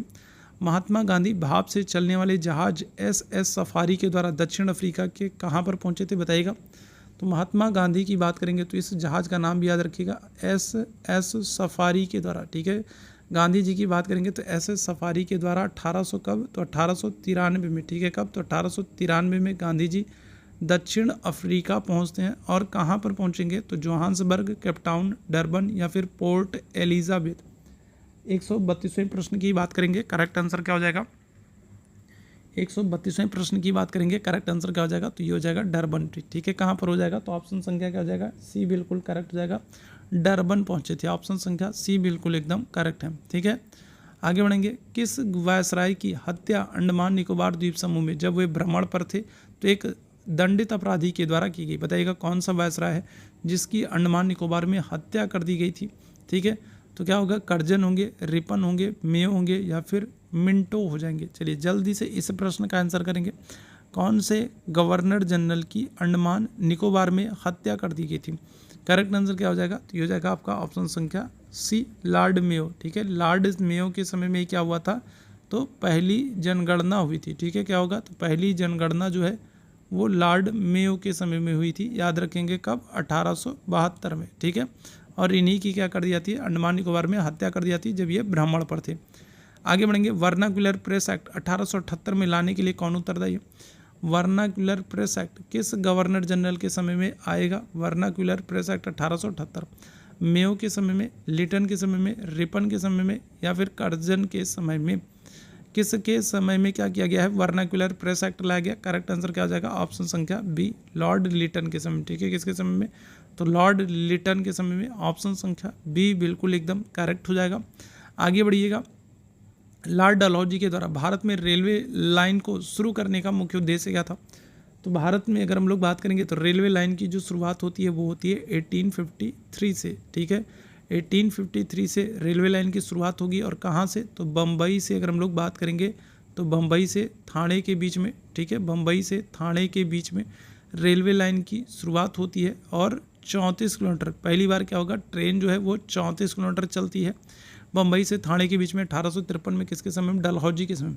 तो जो रेलवे का विकास किया जाता है तो उसका कारण क्या था, देश में सुविधाओं का विकास करना, जनहित कार्य करना, खानों को बंदरगाहों से जुड़ना या फिर उपरोक्त सभी। 135वें प्रश्न की बात करेंगे, क्या हो जाएगा, तो देखो देश में सुविधाओं का विकास करना ये कोई उद्देश्य नहीं था अंग्रेजों का। जनहित कार्य करना, भारतीयों की भलाई करना, ऐसा कोई उद्देश्य नहीं था अंग्रेजों का। खानों को क्या करना है, तो खानों को बंदरगाहों से जोड़ना है। ठीक है, ट्रेन का, रेलवे का विकास इसीलिए किया गया ताकि जो संसाधन है उनको आसानी से एक स्थान से दूसरे स्थान पर पहुंचाया जा सके, अंग्रेजों को बेहतर सुविधाएं प्राप्त हो सकें। ऑप्शन संख्या सी बिल्कुल एकदम करेक्ट हो जाएगा। आगे बढ़ेंगे। बंगाल का विभाजन किस वर्ष हुआ, बताइएगा। तो बंगाल का विभाजन अगर आपसे पूछा जाए, इस विभाजन के दौरान गवर्नर जनरल कौन था, तो आप आंसर करोगे कर्जन को। ठीक है, किसको, कर्जन को। ठीक है, 20 जुलाई 1905 की अगर हम लोग बात करेंगे तो 1905 को क्या होता है, तो इस विभाजन की घोषणा की जाती है। ठीक है, क्या करते हैं, तो 20 जुलाई 1905 को इस विभाजन की घोषणा की जाती है और 16 अक्टूबर, ठीक है, क्या हो जाएगा, तो 16 अक्टूबर 1905 की अगर हम लोग बात करेंगे तो 16 अक्टूबर 1905 को क्या होता है, तो बंगाल विभाजन लागू किया था, ठीक है। क्या हो जाएगा, विभाजन लागू किया जाता है। किसके समय में काम हो रहा है, तो कर्जन के समय में हो रहा है। ऑप्शन संख्या क्या हो जाएगा, ए बिल्कुल करेक्ट हो जाएगा। और इस बंगाल विभाजन के विरोध में अगर हम लोग बात करेंगे तो क्या हो जाएगा, तो स्वदेशी आंदोलन शुरू होता है, ठीक है। कौन सा, तो इस बंगाल विभाजन के विरोध में अगर हम लोग बात करेंगे कौन सा आंदोलन, तो स्वदेशी आंदोलन प्रारंभ होता है, याद रखिएगा। जिसका नेतृत्व बंगाल में कौन करता है, तो जिसका ठीक है, ठीक है। तो अगर हम लोग बात करेंगे क्या हो जाएगा, तो स्वदेशी आंदोलन है, ठीक है, स्वदेशी आंदोलन है। और इसका नेतृत्व कौन करते हैं, तो इसका नेतृत्व कौन करेंगे, तो सुरेंद्रनाथ बनर्जी करेंगे, ठीक है। कौन करेंगे, तो सुरेंद्रनाथ बनर्जी करेंगे, याद रखिएगा, ठीक है। आगे बढ़ेंगे। ईस्ट इंडिया कंपनी का अंतिम गवर्नर जनरल और क्राउन के अधीन पहला वायसराय कौन था, बताइएगा। तो पहला वायसराय पूछ रहा है, ठीक है। क्राउन के, ब्रिटिश क्राउन के अधीन पहला वायसराय किसको बनाया गया, चलिए जल्दी से सारे लोग आंसर करेंगे, ठीक है। चलिए जल्दी से सारे लोग आंसर करेंगे तो क्या हो जाएगा, तो इस प्रश्न का आंसर करना, तो ईस्ट इंडिया कंपनी, ठीक है। ईस्ट इंडिया कंपनी का अंतिम गवर्नर जनरल आपसे पूछ रहा है, अंतिम गवर्नर जनरल और क्राउन के अधीन पहला वायसराय, तो क्या हो जाएगा, तो करेक्ट आंसर जो जाएगा वो हो जाएगा ऑप्शन संख्या बी हो जाएगा, कैनिंग। और कैनिंग के समय में ही क्या हुई थी, तो 1857 की क्रांति हुई थी। आपसे कई बार पूछा जाता है कि 1857 की क्रांति के समय, ठीक है, वायसराय कौन था, तो आप आंसर क्या करोगे, तो कैनिंग को करोगे। ऑप्शन संख्या बी बिल्कुल एकदम करेक्ट हो जाएगा। आगे बढ़ेंगे। भारत में स्थानीय स्वायत्त शासन का जो है किसने प्रोत्साहित किया था, बताइएगा। स्थानीय स्वशासन का जनक आपसे पूछ ले, क्या कर ले, आपसे पूछ ले, स्थानीय स्वशासन का जनक किसे मानते हैं, भारत में स्थानीय स्वशासन का जनक किसे मानते हैं, तो आंसर करिएगा। स्थानीय स्वशासन का, भारत में स्थानीय स्वशासन का जनक किसे मानते हैं, तो क्या आंसर करेंगे आप, Lord Mayo, Lord Lytton, Lord Canning, Lord Ripon, क्या हो जाएगा। तो भारत में स्थानीय स्वशासन का जनक अगर हम लोग बात करेंगे किसको मानते हैं, तो लॉर्ड रिपन को मानते हैं, ठीक है। इन्हीं के समय में क्या होगा, इन्हीं के समय में नियमित जनगणना होती है, ठीक है। क्या होता है, तो भारत में पहली नियमित जो जनगणना होगी वो रिपन के समय में ही होती है, ठीक है। इन्हीं के समय में क्या होता है, तो इन्हीं के समय में हंटर आयोग आता है, जो कि किससे, जो कि शिक्षा से संबंधित है, हंटर आयोग आएगा, ठीक है। इन्हीं के समय में क्या होगा, तो इन्हीं के समय में इल्बर्ट बिल विवाद भी हो जाता है, ठीक है। क्या हो जाता है, तो इल्बर्ट बिल विवाद भी हो जाता है, ठीक है। इल्बर्ट बिल विवाद भी इन्हीं के समय में हो जाता है, तो याद रखेंगे। आगे बढ़ेंगे। भारतीय राष्ट्रीय कांग्रेस की पहली बैठक कहाँ पर हुई है, बताइएगा। तो इंडियन नेशनल कांग्रेस की बात कर रहे हैं, ठीक है। इंडियन नेशनल कांग्रेस की बात कर रहे हैं, तो 28 दिसंबर, ठीक है। कब, तो 28 दिसंबर 1885 को, ठीक है। 28 दिसंबर 1885 को, ठीक है, पहली बैठक होती है, कहाँ पर, बम्बई में होगी, ठीक है। कहाँ पर होगी, पहली बैठक बम्बई में होगी। और इसकी, ठीक है, अध्यक्षता कौन करते हैं, तो WC बनर्जी, ठीक है। क्या होगा, तो WC बनर्जी जो है वो अध्यक्ष रहेंगे, ठीक है। कौन रहेंगे, अध्यक्ष रहेंगे WC बनर्जी। हाँ, संस्थापक अगर आपसे पूछा जाए तो संस्थापक के लिए, फाउंडर के लिए आप क्या आंसर करोगे, तो संस्थापक के लिए आप आंसर करोगे A.O. ह्यूम को करोगे, ठीक है। संस्थापक कौन है, A.O. ह्यूम है। लेकिन 1885 में जो पहली बैठक होगी वो बम्बई में होगी, उसकी अध्यक्षता कौन करेंगे, WC बनर्जी। ऑप्शन संख्या बी बिल्कुल एकदम करेक्ट हो जाएगा। आगे बढ़ेंगे। भारतीय राष्ट्रीय कांग्रेस की स्थापना कब हुई थी, तो बता चुका हूँ आप लोगों को कब होगी, तो 1885 में भारतीय राष्ट्रीय कांग्रेस की स्थापना होगी। आगे बढ़ेंगे। निम्नलिखित में से कौन उदारवादी कांग्रेसी नेता है, दादा भाई नौरोजी, सुरेंद्र नाथ बनर्जी, फिरोज शाह मेहता या फिर उपरोक्त सभी। कौन उदारवादी कांग्रेसी नेता है, चलिए जल्दी से बताइएगा। तो कौन से उदारवादी कांग्रेसी नेता है, 141वें प्रश्न का आंसर करना, ठीक है। मैं देख रहा हूँ बहुत सारे मेरे भाई बहन हैं जो अभी तक सेशन को लाइक शेयर नहीं किए हैं, ठीक है। लाइक शेयर नहीं किए, इतनी बार आप लोगों से कह चुका हूँ सेशन को लाइक शेयर करने को, लेकिन फिर भी आप लोग लाइक और शेयर नहीं करते हो, ठीक है। ये थोड़ा सा सोचने वाला विषय है। तो एक बार आप लोगों से निवेदन करता हूँ कि जितने भाई बहन अभी तक सेशन को लाइक शेयर नहीं किए तो लाइक शेयर कर दीजिएगा। क्या हो जाएगा, तो उपरोक्त तो सभी हो जाएगा, ऑप्शन संख्या डी हो जाएगा, ठीक है। दादा भाई नौरोजी, सुरेंद्र नाथ बनर्जी, फिरोज शाह मेहता, ये सभी क्या है, तो ये सभी उदारवादी कांग्रेसी नेता हैं। ऑप्शन संख्या डी बिल्कुल एकदम करेक्ट हो जाएगा। आगे बढ़ेंगे। उदारवादी कांग्रेसी नेता नहीं है, तो नहीं बताना है, बताइएगा कौन सा। नरम दल का मॉडरेट नहीं है, कौन सा नेता, तो दादा भाई नौरोजी, सुरेंद्र नाथ बनर्जी, फिरोज शाह मेहता, बिपिन चंद्र पाल। 142वें प्रश्न की बात करेंगे, क्या हो जाएगा करेक्ट आंसर, क्या हो जाएगा। तो आपने लाल बाल पाल का नाम सुना होगा, ठीक है। किसका, आपने लाल बाल पाल का नाम सुना होगा। तो अगर हम लोग लाल से बात करते हैं तो लाल से कौन हो जाएंगे, तो लाल से लाला लाजपत राय हैं, ठीक है। कौन है, तो लाला लाजपत राय हैं, लाला लाजपत राय हैं। बाल से अगर हम लोग बात करेंगे तो क्या हो जाएगा, तो बाल गंगाधर तिलक हो जाएंगे, ठीक है, तिलक हो जाएंगे। और पाल से अगर हम लोग बात करेंगे कौन हो जाएंगे, तो बिपिन चंद्र पाल हो जाएंगे, ठीक है, कौन हो जाएंगे, तो बिपिन चंद्र, ठीक है, क्या हो जाएगा, तो पाल हो जाएंगे। तो ये तीनों कैसे, तो ये एक्सट्रीमिस्ट हैं, ठीक है, ये एक्सट्रीमिस्ट हैं, गर्म दल के हैं, ठीक है, उदारवादी वाले नहीं है। तो ऑप्शन संख्या डी बिल्कुल करेक्ट हो जाएगा। आगे बढ़ेंगे अगले प्रश्न की तरफ। निम्नलिखित में से कौन से गर्मपंथी नेता हैं, बताइएगा कौन से गर्मपंथी नेता हैं। तो अभी मैंने आप लोगों को बताया लाल बाल पाल, ठीक है, बाल गंगाधर तिलक क्या हो जाएंगे, तो ये गर्मपंथी नेता हैं, ठीक है। बाकी अगर हम लोग बात करेंगे तो बाकी तीनों क्या हैं, तो मॉडरेट हैं, नरम दल वाले हैं, ठीक है, क्या है, तो नरम दल वाले हैं, ये याद रखेंगे, नरम दल वाले हैं। चलिए आगे बढ़ेंगे अगले प्रश्न की तरफ। बंगाल के विभाजन के समय भारत का गवर्नर जनरल कौन था। आज के इस सेशन में ही आंसर कर चुका हूँ। डफरिन होंगे, कर्जन होंगे, हार्डिंग होंगे, या फिर क्या हो जाएगा, या फिर चेम्सफोर्ड हो जाएंगे, ठीक है। तो क्या हो जाएगा, तो बंगाल विभाजन लागू कब से होता है, तो 16 अक्टूबर 1905 से, ठीक है, क्या हो जाता है, तो 1905 से लागू हो जाता है। और इस दौरान कौन, तो कर्जन हो जाएगा। ऑप्शन संख्या क्या करेंगे, बी बिल्कुल एकदम करेक्ट हो जाएगा। कर्जन के समय में क्या होता है, तो बंगाल विभाजन हो जाएगा। ऑप्शन संख्या बी बिल्कुल करेक्ट हो जाएगा। आगे बढ़ेंगे। अखिल भारतीय कांग्रेस की पहली महिला अध्यक्ष कौन है। बहुत ही महत्वपूर्ण प्रश्न, पहली महिला अध्यक्ष पूछा जा रहा है। तो नलिनी सेनगुप्ता, सरोजिनी नायडू, एनी बेसेंट, या फिर कादम्बिनी बोस, क्या हो जाएगा। अखिल भारतीय कांग्रेस की पहली महिला अध्यक्ष की बात करेंगे तो ये एनी बेसेंट हो जाएंगी। कौन से अधिवेशन की, तो 1917, ठीक है, क्या हो जाएगा, तो 1917 में कलकत्ता अधिवेशन की अध्यक्षता करती हैं। कौन से अधिवेशन की, कलकत्ता अधिवेशन की अध्यक्षता करते हैं। कांग्रेस की पहली महिला अध्यक्ष हैं, ठीक है, पहली महिला अध्यक्ष हैं। अगर आपसे पहली भारतीय पूछता तब आप आंसर करती हैं किसको, सरोजिनी नायडू को करते। 1925 में कानपुर अधिवेशन की अध्यक्षता की हैं, ठीक है, किसकी, तो कानपुर अधिवेशन की अध्यक्षता की है 1925 में कानपुर। सरोजिनी नायडू पहली भारतीय महिला अध्यक्ष हैं, लेकिन आपसे सिर्फ पहली महिला पूछ रहा है तो आप एनी बेसेंट को करोगे आंसर। आगे बढ़ेंगे। रविन्द्रनाथ टैगोर ने किसके विरोध में नाइटहुड की उपाधि को वापस कर दिया था। रविन्द्रनाथ टैगोर ने किसके विरोध में नाइटहुड की उपाधि को वापस कर दिया था। तो जालियांवाला बाग नरसंहार, खिलाफत आंदोलन, सैनिक विद्रोह, या फिर असहयोग आंदोलन, क्या हो जाएगा। चलो जल्दी से सारे लोग आंसर करना, क्या हो जाएगा करेक्ट आंसर। चलिए जल्दी से सारे लोग आंसर करेंगे, क्या हो जाएगा। तो रविन्द्रनाथ टैगोर ने किसके विरोध में नाइटहुड की उपाधि को वापस लौटा दिया था।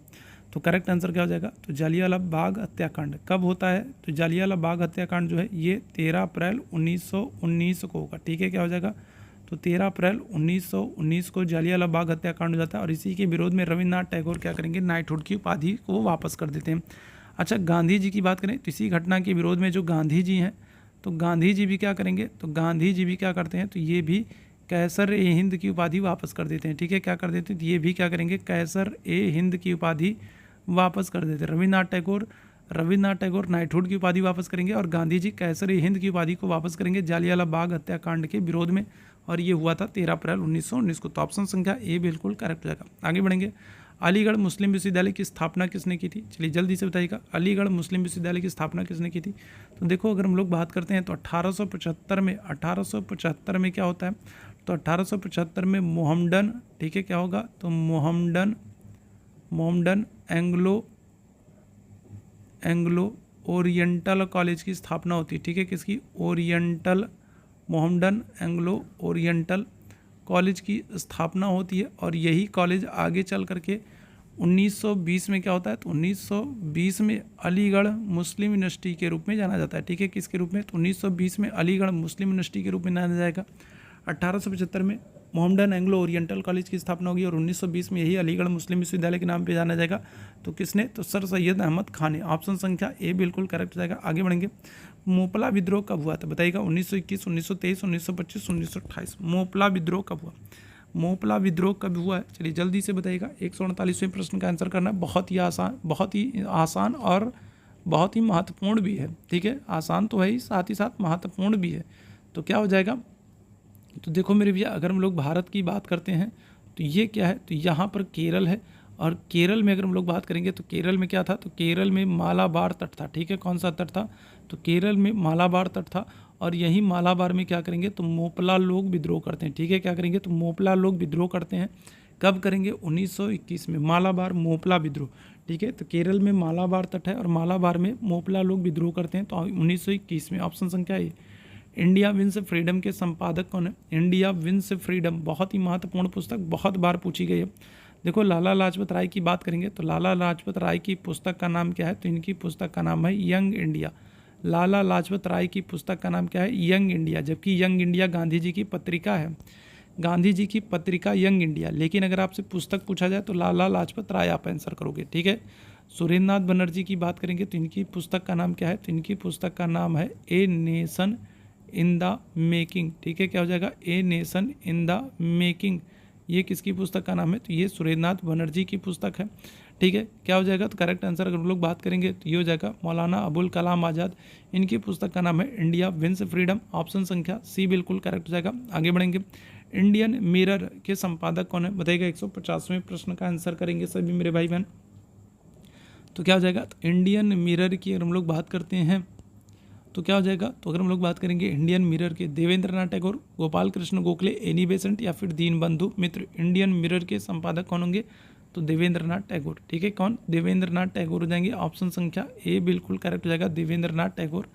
आगे बढ़िएगा, निम्नलिखित में से भारतेंदु हरिश्चंद्र की रचना कौन सी है, तो अमृत बाजार पत्रिका, वंदे मातरम, भारत दुर्दशा या फिर मराठा।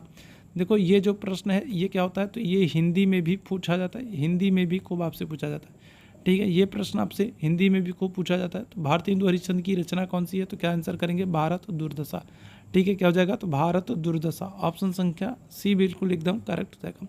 सारे जहाँ से अच्छा, हिंदुस्तान हमारा, इसके रचयिता कौन है, तो रविन्द्रनाथ टैगोर, मोहम्मद इकबाल, महात्मा गांधी या फिर CR दास। चलिए जल्दी से सारे लोग आंसर करेंगे, चलिए जल्दी से सारे मेरे भाई आंसर करेंगे। तो सारी जहाँ से अच्छा, हिंदुस्तान हमारा, तो ये इसके रचनाकार कौन है, तो ये हो जाएगा ऑप्शन संख्या बी, ठीक है। कौन हो जाएंगे, तो मोहम्मद इकबाल हो जाएंगे। ऑप्शन संख्या क्या हो जाएगा, ऑप्शन संख्या बी बिल्कुल एकदम करेक्ट हो जाएगा, ठीक है। CR दास की अगर हम लोग बात करें तो इन्होंने क्या किया था, CR दास ने 1923 में स्वराज पार्टी की स्थापना की थी, ठीक है। कौन सी, तो स्वराज पार्टी की स्थापना की थी CR दास और मोतीलाल नेहरू ने मिलकर के 1923 में, याद रखेंगे, ठीक है। आगे बढ़ेंगे अगले प्रश्न की तरफ। हरिजन पत्रिका के संपादक कौन है, गांधी जी, फूले अंबेडकर या फिर ईश्वरचंद विद्यासागर। 153वें प्रश्न का आंसर करेंगे सभी लोग, ठीक है। 153वें प्रश्न का आंसर करेंगे। देखो यंग इंडिया आपसे पूछे, ठीक है, क्या कर ले, यंग इंडिया आपसे पूछ ले, या फिर क्या कर ले, या फिर आपसे नवजीवन पूछ ले, नवजीवन पूछ ले, या फिर क्या कर ले आपसे, ठीक है, नवजीवन पूछ ले, या फिर आपसे क्या कर ले, आपसे हरिजन पूछ ले, या फिर आपसे इंडियन ओपिनियन पूछ ले, ठीक है। क्या कर ले, इंडियन ओपिनियन पूछ ले, इंडियन ओपिनियन पूछ ले, हरिजन पूछ ले, नवजीवन पूछ ले, यंग इंडिया पूछ ले। ये सब किसकी, गांधी जी, ठीक है, किसकी, तो गांधी जी। ऑप्शन संख्या क्या हो जाएगा, ए बिल्कुल एकदम करेक्ट हो जाएगा। आगे बढ़ेंगे, नील दर्पण के लेखक कौन है। देखो 2 किताबें हैं मेरे भैया, एक है हिंदू पैट्रियट, ठीक है। कौन सी, एक किताब है हिंदू पैट्रियट, जिसके रचनाकार कौन थे, जिसके अगर हम लोग बात करेंगे हिंदू पैट्रियट के, तो हिंदू पैट्रियट के जो रचनाकार थे, ठीक है, इनका नाम क्या हो जाएगा, चलिए जल्दी से बताइएगा। तो देखो एक तो नील दर्पण है, ठीक है, नील दर्पण है। नील दर्पण के लेखक कौन है, तो दीनबंधु मित्र हैं। और दूसरा अगर हम लोग बात करेंगे हिंदू पैट्रियट, तो हिंदू पैट्रियट के लेखक जो हैं वो है हरीशचंद्र मुखर्जी, ठीक है। कौन है, तो हरीशचंद्र मुखर्जी हैं। और इन दोनों किताबों से अगर हम लोग बात करें, हिंदू पैट्रियट से बात करें या फिर जो है नील दर्पण से बात करें, इन दोनों किताबों से क्या होता है, तो नील किसानों के विषय में जानकारी मिलती है। कौन से, तो नील किसानों के बारे में जानकारी मिलती है इन दोनों किताबों से, ठीक है। हिंदू पैट्रियट जिसके संपादक हैं हरीशचंद्र मुखर्जी, और नील दर्पण जिसके लेखक हैं दीनबंधु मित्र, दोनों किताबों से नील किसानों की जानकारी मिलती है। किस स्वतंत्रता सेनानी को लोकमान्य की उपाधि प्रदान की गई, बताइएगा। कौन से स्वतंत्रता सेनानी है जिनको लोकमान्य के नाम से जाना जाता है, लाला लाजपत राय, दादा भाई नौरोजी, बाल गंगाधर तिलक, राजेंद्र प्रसाद। देखो लाला लाजपत राय की अगर हम लोग बात करें तो इनको शेर पंजाब कहते हैं, ठीक है। क्या करते हैं, तो इनको शेर पंजाब कहा जाता है। और क्या करते हैं, और पंजाब केसरी कहा जाता है, ठीक है। क्या करते हैं, और पंजाब केसरी कहा जाता है, ठीक है। दादा भाई नौरोजी की बात करें तो इनको भारत का वयोवृद्ध पुरुष कहा जाता है, grand old man of India कहा जाता है, वयोवृद्ध पुरुष कहा जाता है दादा भाई नौरोजी को, ठीक है। बाल गंगाधर तिलक बिल्कुल यहाँ पर आपके करेक्ट आंसर हो जाएगी। इनकी पुस्तक का नाम अगर आपसे पूछ ले तो आप आंसर करोगे क्या, गीता रहस्य करोगे, ठीक है। क्या करोगे, तो इनकी पुस्तक का नाम आप आंसर करोगे गीता रहस्य, ठीक है। आगे बढ़ेंगे अगले प्रश्न की तरफ। अगले प्रश्न का आंसर करेंगे, गांधी जी ने जून 1904 में 1904 में अगर हम लोग बात करेंगे तो क्या हो जाएगा, तो यहाँ पर डरबन होना चाहिए था, ठीक है, क्या होना चाहिए था, यहाँ पर डरबन होना चाहिए था। तो 1904 में डरबन के बाहर एक नए सामुदायिक मठ, क्रियाशील मठ की स्थापना की थी, बताइएगा। 1904 में अगर हम लोग बात करेंगे, बहुत ही महत्वपूर्ण प्रश्न है, पूछा गया एग्जाम में प्रश्न है, बताइएगा। तो गांधी जी ने 1904 में कौन से आश्रम की स्थापना की थी डरबन में? 104वें प्रश्न का आंसर करेंगे, क्या हो जाएगा करेक्ट आंसर। तो गांधी जी ने 1904 में, ये वर्ष भी याद रखिएगा, वर्ष भी आपसे खूब पूछता है। तो 1904 में क्या हो जाएगा, तो डरबन में फिनिक्स आश्रम की स्थापना की थी। कौन से? तो फिनिक्स आश्रम की स्थापना की थी गांधी जी ने डरबन, दक्षिण अफ्रीका में फिनिक्स आश्रम की स्थापना की थी 1904 में। आगे बढ़ेंगे, दिल्ली चलो का नारा किसने दिया? 157वें प्रश्न का आंसर करेंगे। तो जवाहरलाल नेहरू, सुभाष चंद्र बोस, भगत सिंह या फिर विनायक दामोदर सावरकर। दिल्ली चलो का नारा तो क्या हो जाएगा, तो 1943 में सिंगापुर से दिया जाएगा, ठीक है, कहाँ से? तो सिंगापुर से दिल्ली चलो का नारा दिया जाएगा। कौन देंगे? तो ऑप्शन संख्या बी, सुभाष चंद्र बोस। दिल्ली चलो और क्या करो, सिंगापुर से दिल्ली चलो और क्या करेंगे, और तुम मुझे खून दो मैं तुम्हें आज़ादी दूंगा। तो ये सब नारे कौन देंगे, ये सब स्लोगन किसके हैं? तो सुभाष चंद्र बोस के हैं, ठीक है। ऑप्शन संख्या क्या हो जाएगा, बी बिल्कुल एकदम करेक्ट हो जाएगा। सुभाष चंद्र बोस ने सिंगापुर में 21 अक्टूबर 1943 को क्या किया था, तो अंतरिम सरकार की स्थापना की थी, ठीक है, क्या किया था, तो अंतरिम सरकार की स्थापना की थी। सुभाष चंद्र बोस ने अंतरिम सरकार की स्थापना सिंगापुर में कब की थी, तो 21 अक्टूबर 1943 को की थी, याद रखिएगा। आगे बढ़ेंगे, इंकलाब जिंदाबाद का नारा किसने दिया? तो चंद्रशेखर आज़ाद, रामप्रसाद बिस्मिल, भगत सिंह या फिर सुभाष चंद्र बोस। इंकलाब जिंदाबाद का नारा किसने दिया? तो 158वें प्रश्न का आंसर करेंगे सभी मेरे भाई बहन, क्या करेक्ट आंसर हो जाएगा, तो ऑप्शन संख्या हो जाएगा सी, ठीक है, क्या हो जाएगा, तो भगत सिंह, ठीक है, भगत सिंह को फांसी कब होती है? तो आपको पता है 23 मार्च, ठीक है, 23 मार्च 1931 को, ठीक है, 23 मार्च 1931 को भगत सिंह, सुखदेव और राजगुरु को क्या हो जाती है, फांसी हो जाती है, याद रखिएगा। ऑप्शन संख्या सी बिल्कुल करेक्ट हो जाएगा। महात्मा गांधी ने किस आंदोलन के लिए करो या मरो का नारा दिया था? कौन सा आंदोलन है जिसमें गांधी जी ने करो या मरो का नारा दिया है? तो असहयोग आंदोलन, भारत छोड़ो आंदोलन, सविनय अवज्ञा आंदोलन, खिलाफत आंदोलन। देखो, असहयोग आंदोलन कब होता है? तो असहयोग आंदोलन 1920 में होगा। भारत छोड़ो आंदोलन कब होगा? 1942 में होगा। सविनय अवज्ञा आंदोलन 1930 में होगा। और अगर हम लोग बात करेंगे खिलाफत आंदोलन तो 1919 में होगा, ठीक है। तो अगर हम लोग बात करेंगे किसकी, करो या मरो की बात करेंगे तो क्या हो जाएगा, तो ऑप्शन संख्या बी हो जाएगा, भारत छोड़ो आंदोलन, ठीक है। भारत छोड़ो आंदोलन के दौरान गांधी जी ने करो या मरो, डू या डाई का नारा दिया था, ठीक है। आगे बढ़ेंगे अगले प्रश्न की तरफ। तुम मुझे खून दो मैं तुम्हें आज़ादी दूंगा, ये स्लोगन किसका है? तो भी मैंने आप लोगों को बताया था, सुभाष चंद्र बोस, महात्मा गांधी, वी.डी. सावरकर या फिर श्यामलाल गुप्ता पार्षद। कौन हो जाएगा? चलो जल्दी बताएगा। देखो, श्यामलाल गुप्ता पार्षद की अगर हम लोग बात करेंगे तो ये झंडा गीत के लिए जाने जाते हैं। किसके लिए? तो झंडा गीत के लिए जाने जाते हैं।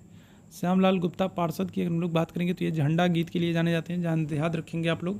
करेक्ट आंसर क्या हो जाएगा, तो तुम मुझे खून दो मैं तुम्हें आज़ादी दूंगा, ये सुभाष चंद्र बोस, ठीक है। ऑप्शन संख्या ए बिल्कुल करेक्ट हो जाएगा। आगे बढ़ेंगे, गीता रहस्य नामक पुस्तक किसने लिखी है? चलिए जल्दी से बताइएगा। गीता रहस्य नामक पुस्तक, आज के सेशन में ही मैंने इस प्रश्न का आंसर किया था। गीता रहस्य की जो रचना है वो मांडले जेल में की जाती है, ठीक है। कौन से जेल में? तो मांडले जेल में की जाती है। और ये मांडले जेल कहाँ पर है? तो ये म्यांमार में है, ठीक है। कहाँ पर है? तो म्यांमार में है मांडले जेल। और इस जेल में क्या हो जाएगा, गीता रहस्य नामक पुस्तक की रचना होगी। किसने की है? तो बाल गंगाधर तिलक ने की। किसने? तो बाल गंगाधर तिलक। ऑप्शन संख्या बी एकदम बिल्कुल करेक्ट हो जाएगा। आगे बढ़ेंगे, असहयोग आंदोलन को कब वापस लिया गया? देखो, असहयोग आंदोलन की अगर हम लोग बात करें तो असहयोग आंदोलन जो है ये 1920 में प्रारंभ होता है, ठीक है। और सब कुछ सही चल रहा था, लेकिन इसके बाद आपको पता है कि 5 फरवरी 1922 को क्या होता है, तो 5 फरवरी 1922 को चौरी चौरा कांड हो जाता है, ठीक है। चौरी चौरा कांड हो जाता है, वहाँ पर क्या होता है, तो चौरी चौरा नामक स्थान पर क्या हो जाता है, हिंसा फैल जाती है, हिंसा भड़क जाती है, जिसमें कई सारे पुलिस अधिकारियों की मृत्यु हो जाती है। और इसके बाद क्या हो जाता है, इसके बाद अगर हम लोग बात करेंगे तो 12 फरवरी 1922 को गांधी जी क्या करते थे, तो गांधी जी 12 फरवरी 1922 को गांधी जी असहयोग आंदोलन को स्थगित कर देते हैं। तो फरवरी 1922 में क्या हो जाता है, तो असहयोग आंदोलन वापस ले लिया जाता है। ऑप्शन संख्या ए बिल्कुल करेक्ट हो जाएगा। आगे बढ़ेंगे, ऐसा नृत्य जो स्त्री एवं पुरुष दोनों के द्वारा आयोजित किया था, बताइएगा कौन सा नृत्य है जो क्या होता है, जो स्त्री और पुरुष दोनों के द्वारा आयोजित होता है? कुचिपुड़ी, ओडिसी, सत्रिया या फिर कथकली। देखो, कुचिपुड़ी जो है ये कहाँ पर तो है, कुचिपुड़ी जो है ये आंध्र प्रदेश में होता है, ठीक है। ओडिसी अगर हम लोग बात करेंगे उड़ीसा में होता है। सत्रिया की अगर हम लोग बात करेंगे कहाँ पर होता है, तो असम में होता है। सत्रिया कहाँ पर होता है, असम में होता है। और कथकली कहाँ पर होता है? कथकली केरल में होता है, ठीक है। कहाँ पर होता है? कथकली केरल में होता है। तो स्त्री और पुरुष दोनों के द्वारा अगर हम लोग बात करेंगे 163वें प्रश्न की बात करेंगे, करेक्ट आंसर क्या हो जाएगा? तो कथकली हो जाएगा। ऑप्शन संख्या डी बिल्कुल एकदम करेक्ट हो जाएगा। आगे बढ़ेंगे। राग मियाँ की मल्हार के रचयिता किसे माना जाता है? बहुत ही महत्वपूर्ण पूछा गया प्रश्न है, बताइएगा। इंपॉर्टेंट प्रश्न है, इंपॉर्टेंट प्रश्न है। चलिए जल्दी से बताइएगा। तो राग मियाँ की मल्हार के रचयिता किसको मानते हैं? तानसेन को, बैजू बावरा को, अमीर खुसरो को, या फिर स्वामी हरिदास को? 164वें प्रश्न की बात करेंगे, करेक्ट आंसर क्या हो जाएगा? चलिए जल्दी से सारे लोग आंसर करेंगे। तो 164वें प्रश्न की बात करेंगे, क्या हो जाएगा करेक्ट आंसर? तो ये हो जाएगा ऑप्शन संख्या ये तानसेन, ठीक है। कौन हो जाएगा? तो राग मियाँ की मल्हार के रचयिता कौन हो जाएंगे? तो ये तानसेन हो जाएंगे। ऑप्शन संख्या क्या करेंगे? ए बिल्कुल करेक्ट हो जाएंगे। अकबर के नवरत्नों में से एक है। कौन हिंदुस्तानी शास्त्रीय वाक संगीत में सुविख्यात था? बताइएगा। 165वें प्रश्न की बात करेंगे, क्या हो जाएगा? तो कौन हिंदुस्तानी शास्त्रीय वाक संगीत में सुविख्यात था? शोभना नारायण, MS सुब्बुलक्ष्मी, पंडित जसराज, या फिर MS गोपालकृष्ण? 165वें प्रश्न की बात करेंगे, क्या हो जाएगा? चलिए जल्दी से सारे लोग आंसर करेंगे। चलिए जल्दी से सारे लोग आंसर करेंगे, क्या हो जाएगा correct answer? Pandit Jasraj. Option संख्या सी बिल्कुल एकदम करेक्ट हो जाएगा, ठीक है। आगे बढ़ेंगे। किस नृत्य शैली में से किसका उद्गम पूर्वी भारत में? बताइएगा। कौन सी नृत्य शैली है जिसका उद्गम पूर्वी भारत में? कथकली की अगर हम लोग बात करें, कथकली कहाँ पर है? तो मेरे भैया केरल है। भारतनाट्यम की अगर हम लोग बात करेंगे, कहाँ पर है? तमिलनाडु है। कुचिपुड़ी की बात करेंगे, कहाँ पर है? आंध्र प्रदेश है। तो क्या हो जाएगा? मणिपुरी, ठीक है। क्या हो जाएगा? तो मणिपुरी की अगर हम लोग बात करेंगे तो इसका उद्गम क्या हो जाएगा? तो इसका उद्गम जो होता है वो आपका, ठीक है, पूर्वोत्तर में होगा, पूर्वी भारत में होगा। मुखौटा नृत्य शैली का संबंध निम्नलिखित में से किससे? मुखौटा नृत्य की अगर हम लोग बात करेंगे तो किससे संबंधित है? तो मणिपुरी से, कथकली से, कथक से, या फिर भरतनाट्यम से? मुखौटा नृत्य शैली की बात करेंगे तो इसका संबंध किससे? 167वें प्रश्न की बात करेंगे, क्या हो जाएगा करेक्ट आंसर? ऑप्शन संख्या बी, कथकली। किस राज्य में होता है? तो केरल में होता है, आपको पता है केरल में होता है, ठीक है। ऑप्शन संख्या बी। झावेरी बहनों दर्शना, नयना, रंजना एवं सुवर्णा का संबंध किस विधा से? ओडिसी, कथक, मणिपुरी, या फिर भरतनाट्यम? 168वें प्रश्न की बात करेंगे, क्या हो जाएगा करेक्ट आंसर? तो झावेरी बहनों की बात करेंगे, दर्शना है, नयना है, रंजना है और सुवर्णा, इनका संबंध किस नृत्य शैली से है? तो ओडिसी, कथक, भरतनाट्यम, या फिर मणिपुरी? क्या हो जाएगा? ऑप्शन संख्या सी, मणिपुरी, ठीक है। क्या हो जाएगा? तो ऑप्शन संख्या सी बिल्कुल करेक्ट हो जाएगा, मणिपुरी, ठीक है। आगे बढ़ेंगे। बिरजू महाराज का संबंध किससे है? बताइएगा। कथक, कथकली, मणिपुरी, या फिर भरतनाट्यम? बिरजू महाराज हो गए। इसके अलावा अगर हम लोग बात करेंगे, शंभू महाराज हो गए, बिरजू महाराज हो गए, शंभू महाराज हो गए। इसके अलावा अगर हम लोग बात करें, लच्छू महाराज हो गए, ठीक है। कौन से? तो लच्छू महाराज हो गए। तो इन सब की अगर हम लोग बात करेंगे तो ये सब कौन से? तो लखनऊ घराने से हैं, ठीक है। कौन से घराने से हैं? तो लखनऊ घराने से हैं। और क्या हो जाएगा? और ये सब जो है मेरे भैया, ये सब कथक नृत्य से। कौन से? तो कथक नृत्य से। कथक नृत्य जो है ये उत्तर प्रदेश का लोक नृत्य है, ठीक है। कहाँ का? यूपी का। तो ऑप्शन संख्या ए बिल्कुल करेक्ट हो जाएगा। निम्नलिखित में से यहाँ पर अगर हम लोग बात करेंगे तो क्या कर रहा है?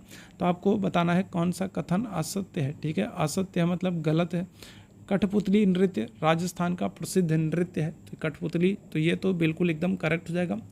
अगर हम लोग बात करेंगे इसमें कठपुतली नृत्य करने वाले व्यक्ति को कठपुतली भाट कहते हैं। माडुलांगी असम के सताराभों का अनुष्ठानिक नृत्य है और यह समूह नृत्य महिलाओं के द्वारा किया जाता है, या फिर उपरोक्त में से कोई नहीं। 170वें प्रश्न की बात करेंगे तो कौन सा कथन असत्य है? तो इनमें से कोई नहीं। ऑप्शन संख्या डी जो है करेक्ट हो जाएगा। मतलब कि सारे के सारे कथन जो है वो क्या है? सत्य हैं, कोई भी कथन गलत नहीं। 170वें प्रश्न का ऑप्शन संख्या डी हो जाएगा, ठीक है। आगे बढ़ेंगे अगले प्रश्न की तरफ। निम्नलिखित में से नृत्य का शास्त्रीय रूप कौन सा? बताइएगा। कौन सा शास्त्रीय नृत्य है, ठीक है। शास्त्रीय नृत्य कौन सा, ये आपको बताना है। देखो शास्त्रीय नृत्यों की संख्या अगर आपसे पूछे तो संख्या कितनी हो? तो संख्या 8 हो जाएगी, ठीक है। शास्त्रीय नृत्य की संख्या कितनी है?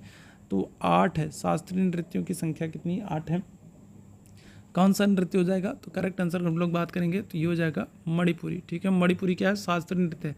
भांगड़ा की अगर हम लोग बात करें कहाँ पर होता है? तो भांगड़ा जो है ये पंजाब में होता है, शास्त्रीय नृत्य नहीं है। और मयूरभंज का छऊ नृत्य, ठीक है। छऊ नृत्य की अगर हम लोग बात करेंगे तो मयूरभंज कहाँ पर पड़ता है? ये उड़ीसा में पड़ता है। तो छऊ नृत्य है, ठीक है। यूनेस्को की विश्व अमूर्त विरासत सूची में शामिल कालबेलिया का संबंध किससे? बताइएगा। कालबेलिया बहुत ही महत्वपूर्ण। बताइएगा कालबेलिया का संबंध किस राज्य से? तो उत्तर प्रदेश, राजस्थान, कर्नाटक, या फिर पश्चिम बंगाल? चलिए जल्दी से 172वें प्रश्न की बात करेंगे, क्या हो जाएगा करेक्ट आंसर? तो ऑप्शन संख्या बी बिल्कुल करेक्ट हो जाएगा, कालबेलिया राजस्थान का। ठीक है, क्या हो जाएगा, कालबेलिया। यूनेस्को विश्व अमूर्त विरासत सूची में बात करेंगे कालबेलिया, तो इसका संबंध किससे है, तो राजस्थान राज्य से। ऑप्शन संख्या बी यहाँ पर बिल्कुल करेक्ट होगा। अगले प्रश्न की तरफ चलते हैं। तो रंगमंच में यवनों के प्रभाव से यवनिका शब्द का प्रचलन आया है। यह शब्द किसके लिए प्रयोग होता है, यवनिका की अगर हम लोग बात करेंगे तो यवनिका शब्द जो है, यवनिका जो शब्द है ये यवनों के प्रभाव के कारण प्रचलन में आया है। और किस शब्द के लिए यवनिका शब्द का प्रयोग किया जाता है, 173वें प्रश्न की बात करेंगे, क्या हो जाएगा, करेक्ट आंसर ऑप्शन संख्या सी, पर्दे के लिए। ठीक है, किसके लिए, तो 173वें प्रश्न की बात करेंगे, क्या हो जाएगा, तो ऑप्शन संख्या सी बिल्कुल करेक्ट हो जाएगा, पर्दे के लिए यवनिका शब्द का प्रयोग किया जाता है। ठीक है, चलिए आज के सेशन के आखिरी प्रश्न की बात करेंगे। निम्नलिखित में से कौन सी भारत की एकमात्र ईसाई लोक नाट्य शैली है।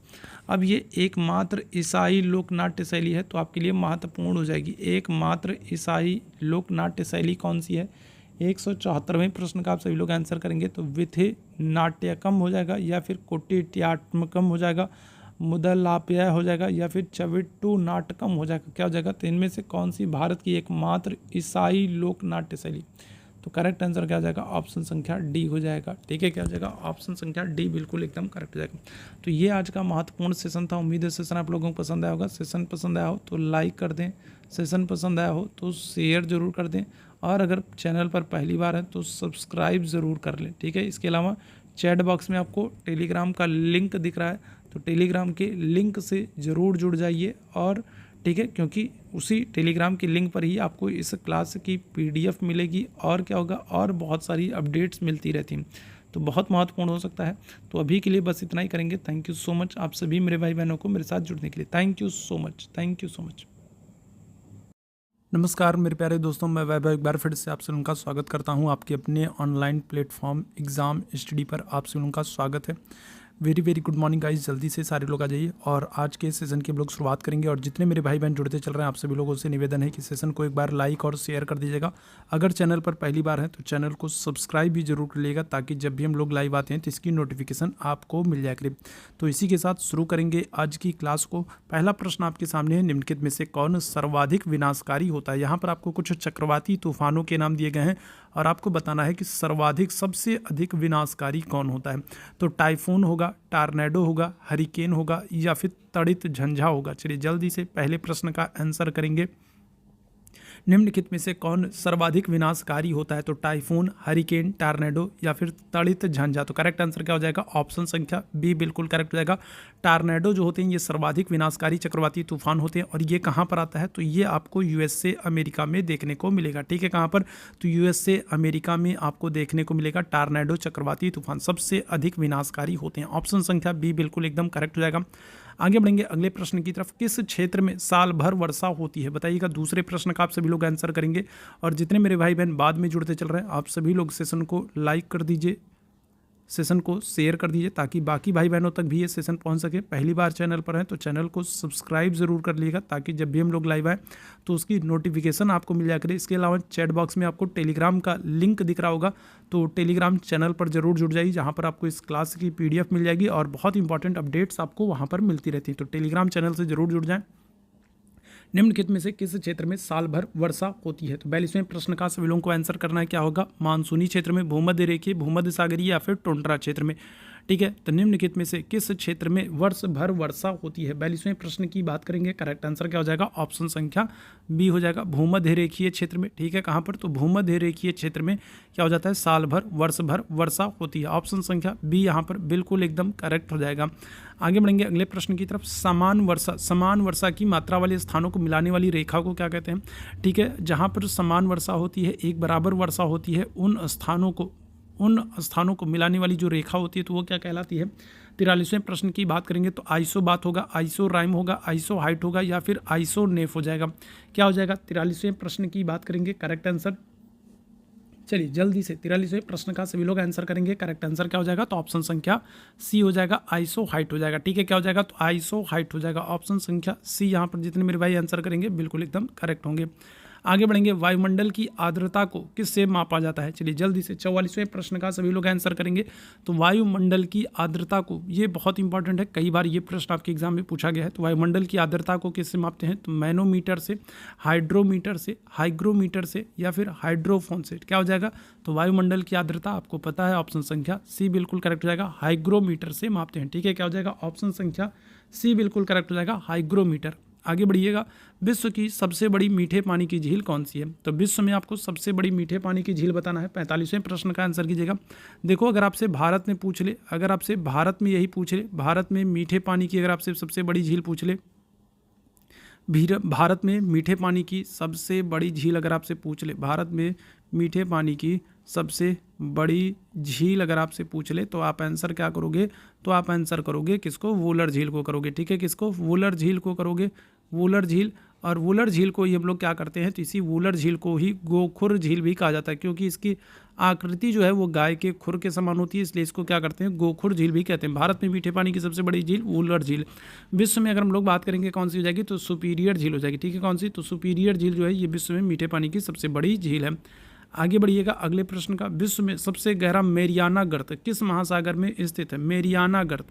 ठीक है, तो विश्व का सबसे गहरा गर्त है मेरियाना गर्त, और किस महासागर में? प्रशांत में, हिंद में, आर्कटिक में या फिर अटलांटिक में। 46वें प्रश्न का आप सभी लोग आंसर करेंगे, विश्व में सबसे गहरी गर्त कौन सी है? क्या करेक्ट आंसर हो जाएगा? तो ये हो जाएगा आपका ऑप्शन संख्या ए, प्रशांत महासागर में। ठीक है, हिंद महासागर में अगर आपसे सबसे गहरी गर्त पूछा जाए तो आप आंसर क्या करोगे? आप आंसर करोगे सुंडा गर्त को। ठीक है, किसको करोगे? हिंद महासागर में अगर आपसे पूछ लिया जाए सबसे गहरी गर्त कौन सी है, तो हिंद महासागर में सबसे गहरी गर्त हो जाएगी सुंडा गर्त हो जाएगी। ठीक है, चलिए आगे बढ़ेंगे, पृथ्वी के कितने प्रतिशत भाग पर जलमंडल का विस्तार है? बताइएगा। ये तो बहुत ही बेसिक सा प्रश्न है। पृथ्वी के कितने प्रतिशत भाग पर जलमंडल का विस्तार है? 29%, 65%, 71% या फिर 74%? क्या हो जाएगा? चलो जल्दी से देगा। तो पृथ्वी के कितने प्रतिशत पर भाग पर जलमंडल का विस्तार है? तो आपको पता है। ठीक है, 47वें प्रश्न क्या आंसर करिएगा। चलिए जल्दी से बताएंगे। 47वें प्रश्न का आंसर करना है 47 का। तो लगभग 1/3%, अगर हम लोग बात करेंगे लगभग कितने, 71% क्षेत्र पर क्या है? पृथ्वी के जल है। इसीलिए पृथ्वी को क्या करते हैं? इसीलिए पृथ्वी को नीला ग्रह भी कहा जाता है। 74 नहीं होगा मेरे भैया, 71 हो जाएगा। ठीक है, क्या हो जाएगा? तो लगभग 71% क्षेत्र पर क्या है? जल है, और इसी वजह से इसको नीला ग्रह भी कहते हैं। तो ऑप्शन संख्या सी यहाँ पर जितने लोग आंसर करेंगे बिल्कुल एकदम करेक्ट हो जाएंगे। ठीक है, समुद्री जल में सर्वाधिक मात्रा में कौन सा लवण पाया जाता है? चलिए बताइएगा। समुद्री जल की हम लोग बात करें तो सबसे ज़्यादा मात्रा में क्या होगा? मैग्नीशियम क्लोराइड हो जाएगा, सोडियम क्लोराइड हो जाएगा, कैल्शियम कार्बोनेट हो जाएगा या फिर पोटेशियम सल्फेट हो जाएगा। चलिए जल्दी से बताइएगा, समुद्री जल में सर्वाधिक मात्रा में कौन सा लवण पाया जाता है? तो मैग्नीशियम क्लोराइड होगा, सोडियम क्लोराइड हो जाएगा, कैल्शियम कार्बोनेट हो जाएगा या फिर पोटेशियम सल्फेट हो जाएगा। चलो 48वें प्रश्न का आप सभी लोगों को आंसर करना है फटाफट। 48वें प्रश्न का आंसर करना है, क्या हो जाएगा करेक्ट आंसर? चलिए जल्दी से बता दीजिएगा सभी लोग। 48वें प्रश्न की बात करेंगे, समुद्री जल में सर्वाधिक मात्रा में कौन सा लवण पाया जाता है? 48वें प्रश्न का आंसर करेंगे, क्या हो जाएगा? सोडियम क्लोराइड हो जाएगा। ठीक है, क्या हो जाएगा? तो सोडियम क्लोराइड हो जाएगा। ऑप्शन संख्या हम लोग बात करेंगे, क्या हो जाएगा? ऑप्शन संख्या बी यहाँ पर बिल्कुल एकदम करेक्ट हो जाएगा। ठीक है, समुद्री जल में सर्वाधिक मात्रा में कौन सा? तो सोडियम क्लोराइड। ऑप्शन संख्या बी बिल्कुल करेक्ट है। आगे बढ़ेंगे अगले प्रश्न की तरफ। सबसे लवणीय सागर कौन सा है? चलो जल्दी से बताइएगा, सबसे लवणीय सागर कौन सा है? तो अरब सागर है, भूमध्य सागर है, लाल सागर है या फिर मृत सागर है।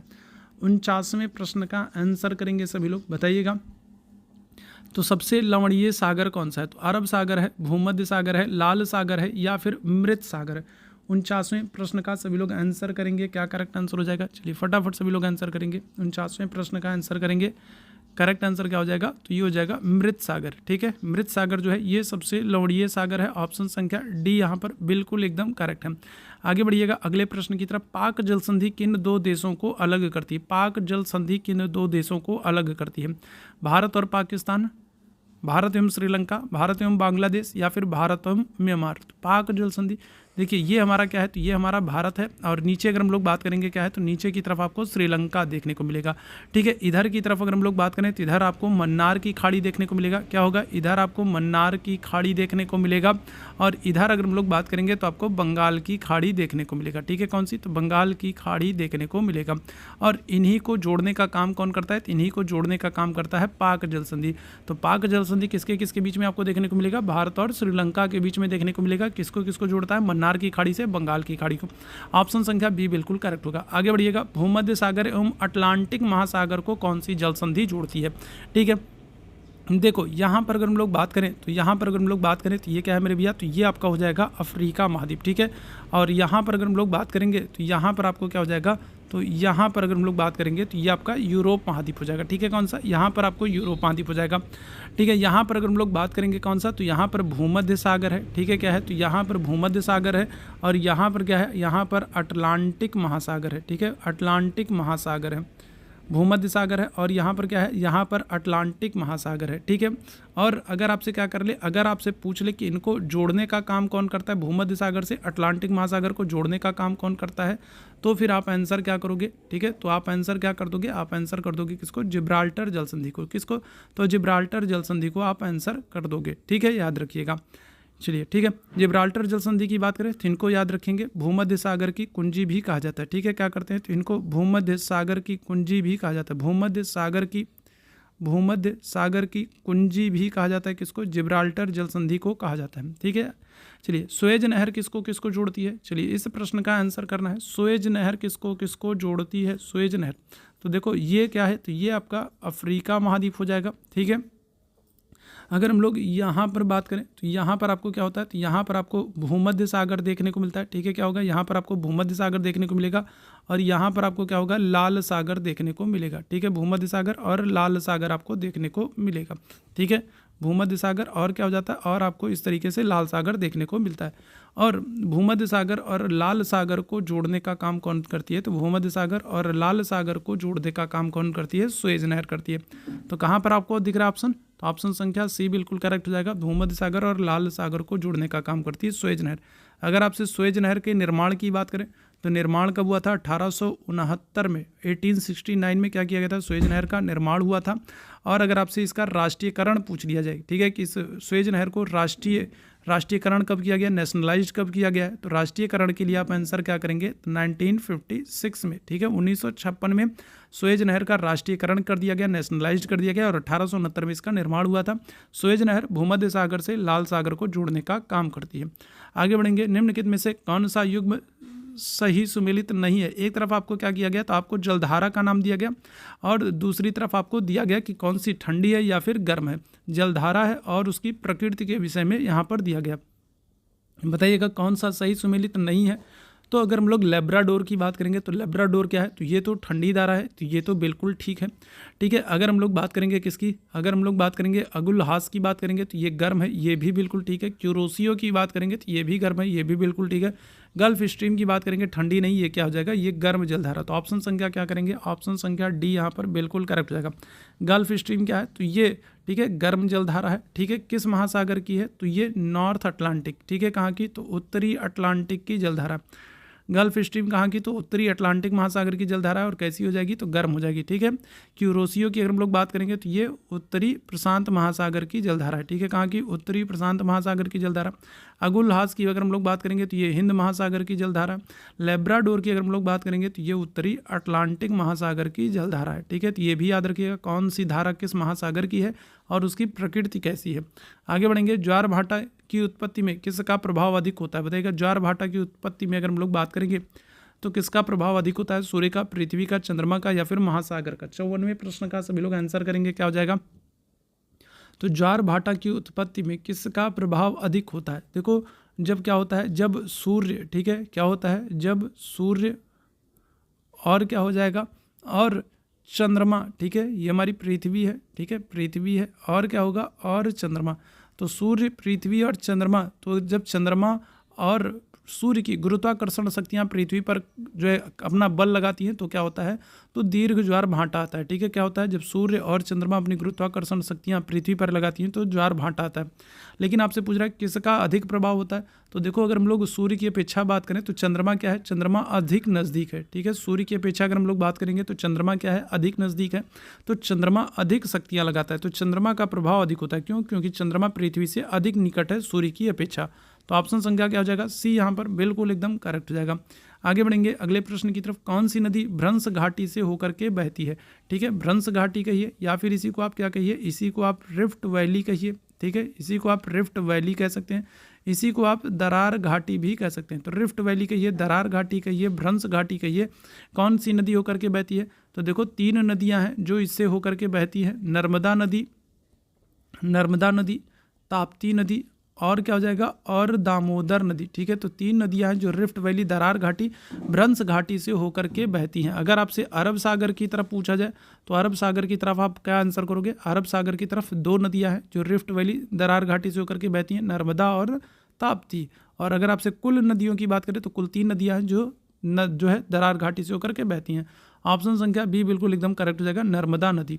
आगे बढ़िएगा, विश्व का सबसे बड़ा गेहूं उत्पादक देश कौन सा? ये प्रश्न बहुत पूछा जाता है, बताइएगा, बहुत पूछा जाता है। विश्व में सबसे बड़ा गेहूं उत्पादक देश, तो चीन, भारत, यूएसए या फिर फ्रांस। क्या हो जाएगा करेक्ट आंसर?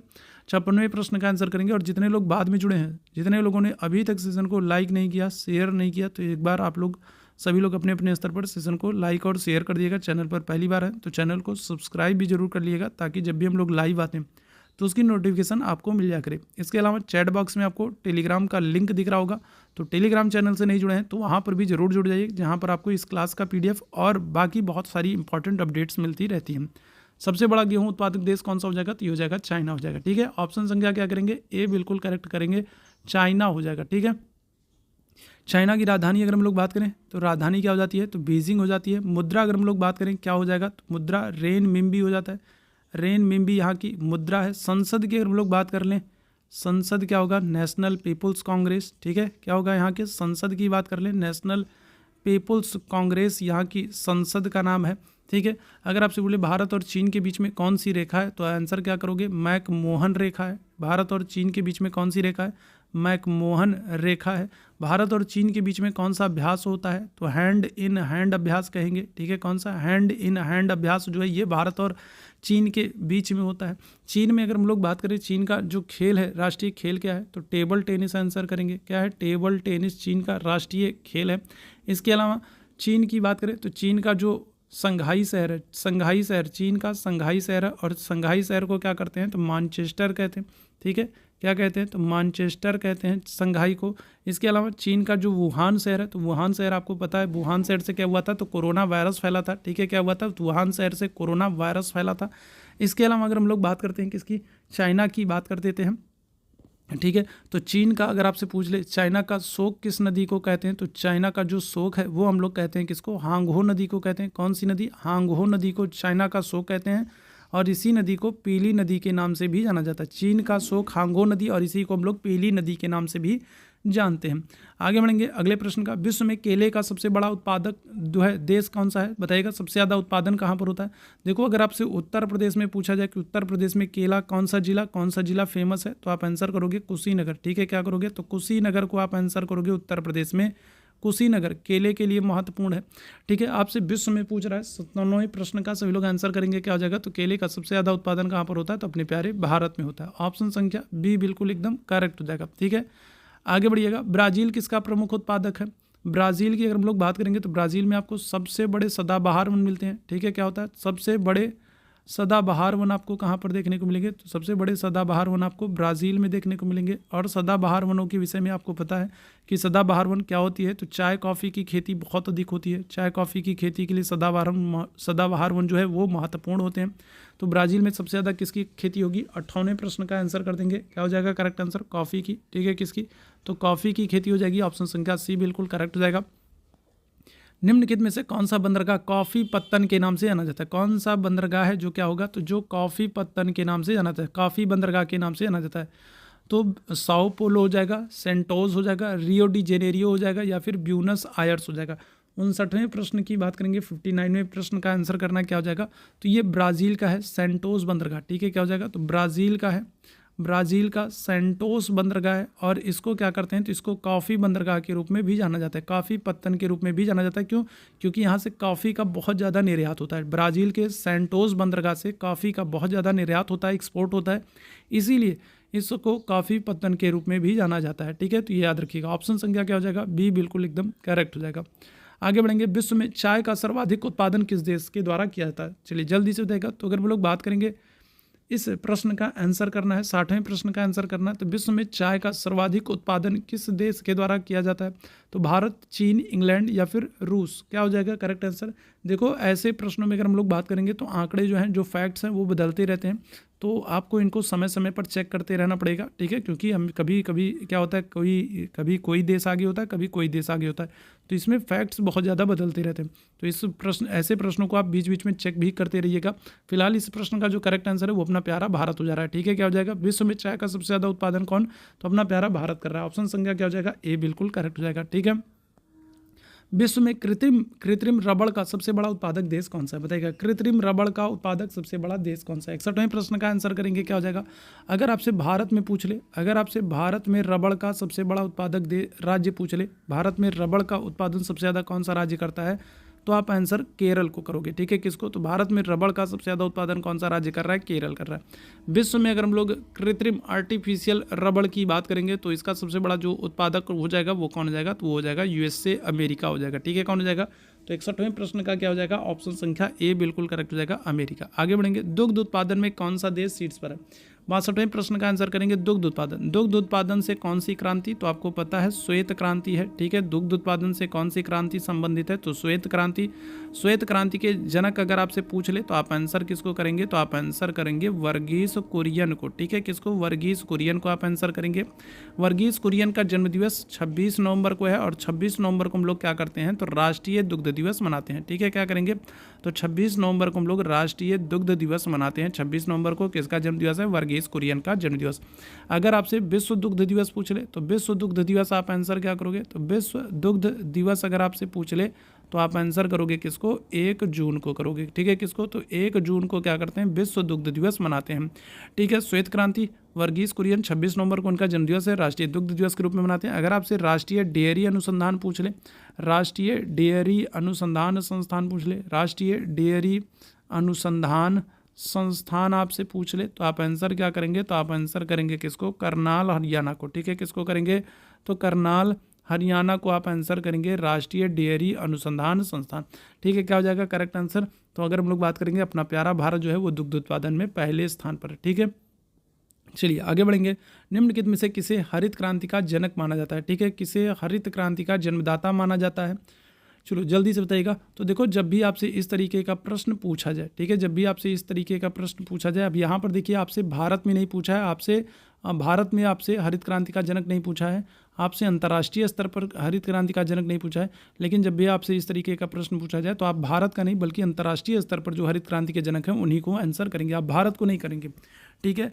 आपसे जब इस तरीके का प्रश्न पूछा जाए तो देखिए ऑप्शन में आपको स्वामीनाथन भी दे रहा है और नॉर्मन बोरलॉग भी दे रहा है। तो जब भी इस तरीके का प्रश्न पूछा जाए तो आप हमेशा किसको करेंगे? आप नॉर्मन बोरलॉग को ही करेंगे, स्वामीनाथन को नहीं करेंगे। जब स्पेशली आपसे भारत की बात करें, जब आपसे स्पेशली भारत के संदर्भ में पूछे तब आप स्वामीनाथन को आंसर करेंगे। आपसे भारत की बात नहीं कर रहा, आपसे सिर्फ ये पूछ रहा हरित क्रांति का जन्मदाता किसे कहते हैं, तो फिर आप आंसर क्या करेंगे? तो आप आंसर नॉर्मन बोरलॉग को करेंगे, ठीक है।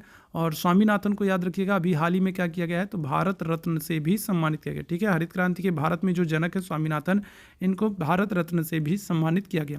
ऑप्शन संख्या बी बिल्कुल करेक्ट हो जाएगा, नॉर्मन बोरलॉग। आगे बढ़ेंगे, सेरीकल्चर का संबंध किससे? सेरीकल्चर बहुत बार पूछा गया, बताइएगा। तो सेरीकल्चर का क्या हो जाएगा? चलिए जल्दी से बताएंगे। तो देखो, मधुमक्खी पालन से अगर हम लोग बात करते हैं तो मधुमक्खी पालन से क्या हो जाएगा? तो एपी कल्चर हो जाएगा, ठीक है। क्या हो जाएगा? मधुमक्खी पालन से अगर हम लोग बात करेंगे तो एपी कल्चर हो जाएगा। मछली से अगर हम लोग बात करेंगे क्या हो जाएगा? तो मछली से पीसी कल्चर हो जाएगा, ठीक है। क्या हो जाएगा? पीसी कल्चर हो जाएगा।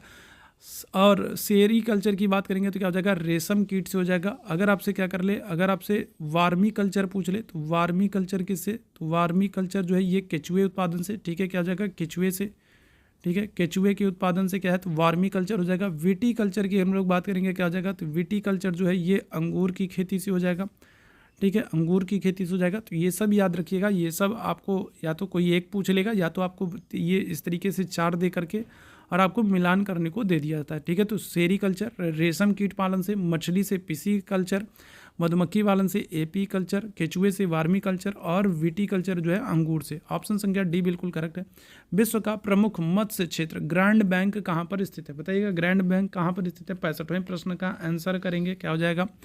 तो बाल्टिक सागर में, उत्तरी सागर में, बोथनिया की खाड़ी में, या फिर अटलांटिक महासागर। ग्रैंड बैंक की अगर हम लोग बात करेंगे तो ये मत यहाँ पर क्या होता है, तो यहाँ पर मेरे भैया अगर हम लोग बात करेंगे तो यहाँ पर क्या होता है, गर्म और ठंडी जलधारा आकर के मिलती है। ठीक है, यहाँ पर क्या होता है, तो यहाँ पर गर्म और ठंडी दोनों जलधाराएं आकर के मिलती हैं, और जहाँ पर गर्म और ठंडी जलधाराएं दोनों आकर के मिलती हैं वहाँ पर अगर हम लोग बात करें तो प्लैंकटन नामक घास निकलती है। ठीक है, कौन सी, तो प्लैंकटन नामक घास उगती है।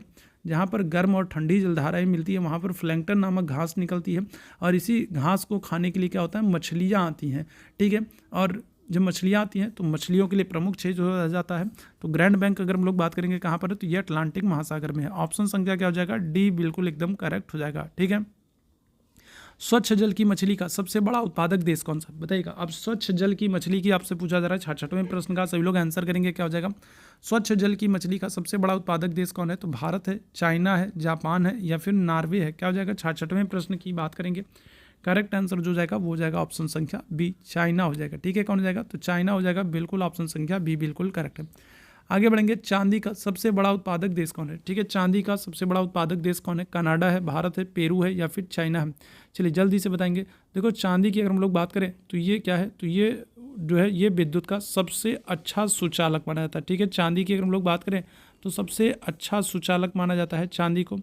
और 67वें प्रश्न का आंसर करेंगे, क्या हो जाएगा करेक्ट आंसर। देखो अगर ऑप्शन में क्या होता, अगर ऑप्शन में मैक्सिको दिया होता तो आप मैक्सिको को आंसर करते। ठीक है, क्या करते, अगर मैक्सिको दिया होता तो मैक्सिको को आंसर करते, लेकिन अगर मैक्सिको ऑप्शन में नहीं दिया गया है तो आप क्या करोगे, तो 67वें प्रश्न के लिए आप ऑप्शन संख्या सी जाओगे, पेरू। पेरू की राजधानी क्या है, तो पेरू की राजधानी लीमा है। और यहाँ पर आपको क्या हो जाएगा, तो यहाँ पर अंतर्राष्ट्रीय आलू अनुसंधान संस्थान भी देखने को मिलेगा। ठीक है, क्या हो जाएगा, तो अंतर्राष्ट्रीय आलू अनुसंधान संस्थान आपको पेरू की राजधानी लीमा में देखने को मिलेगा। विश्व का सबसे बड़ा यूरेनियम उत्पादक देश कौन सा, बताइएगा। विश्व में सबसे बड़ा यूरेनियम उत्पादक देश कौन सा है।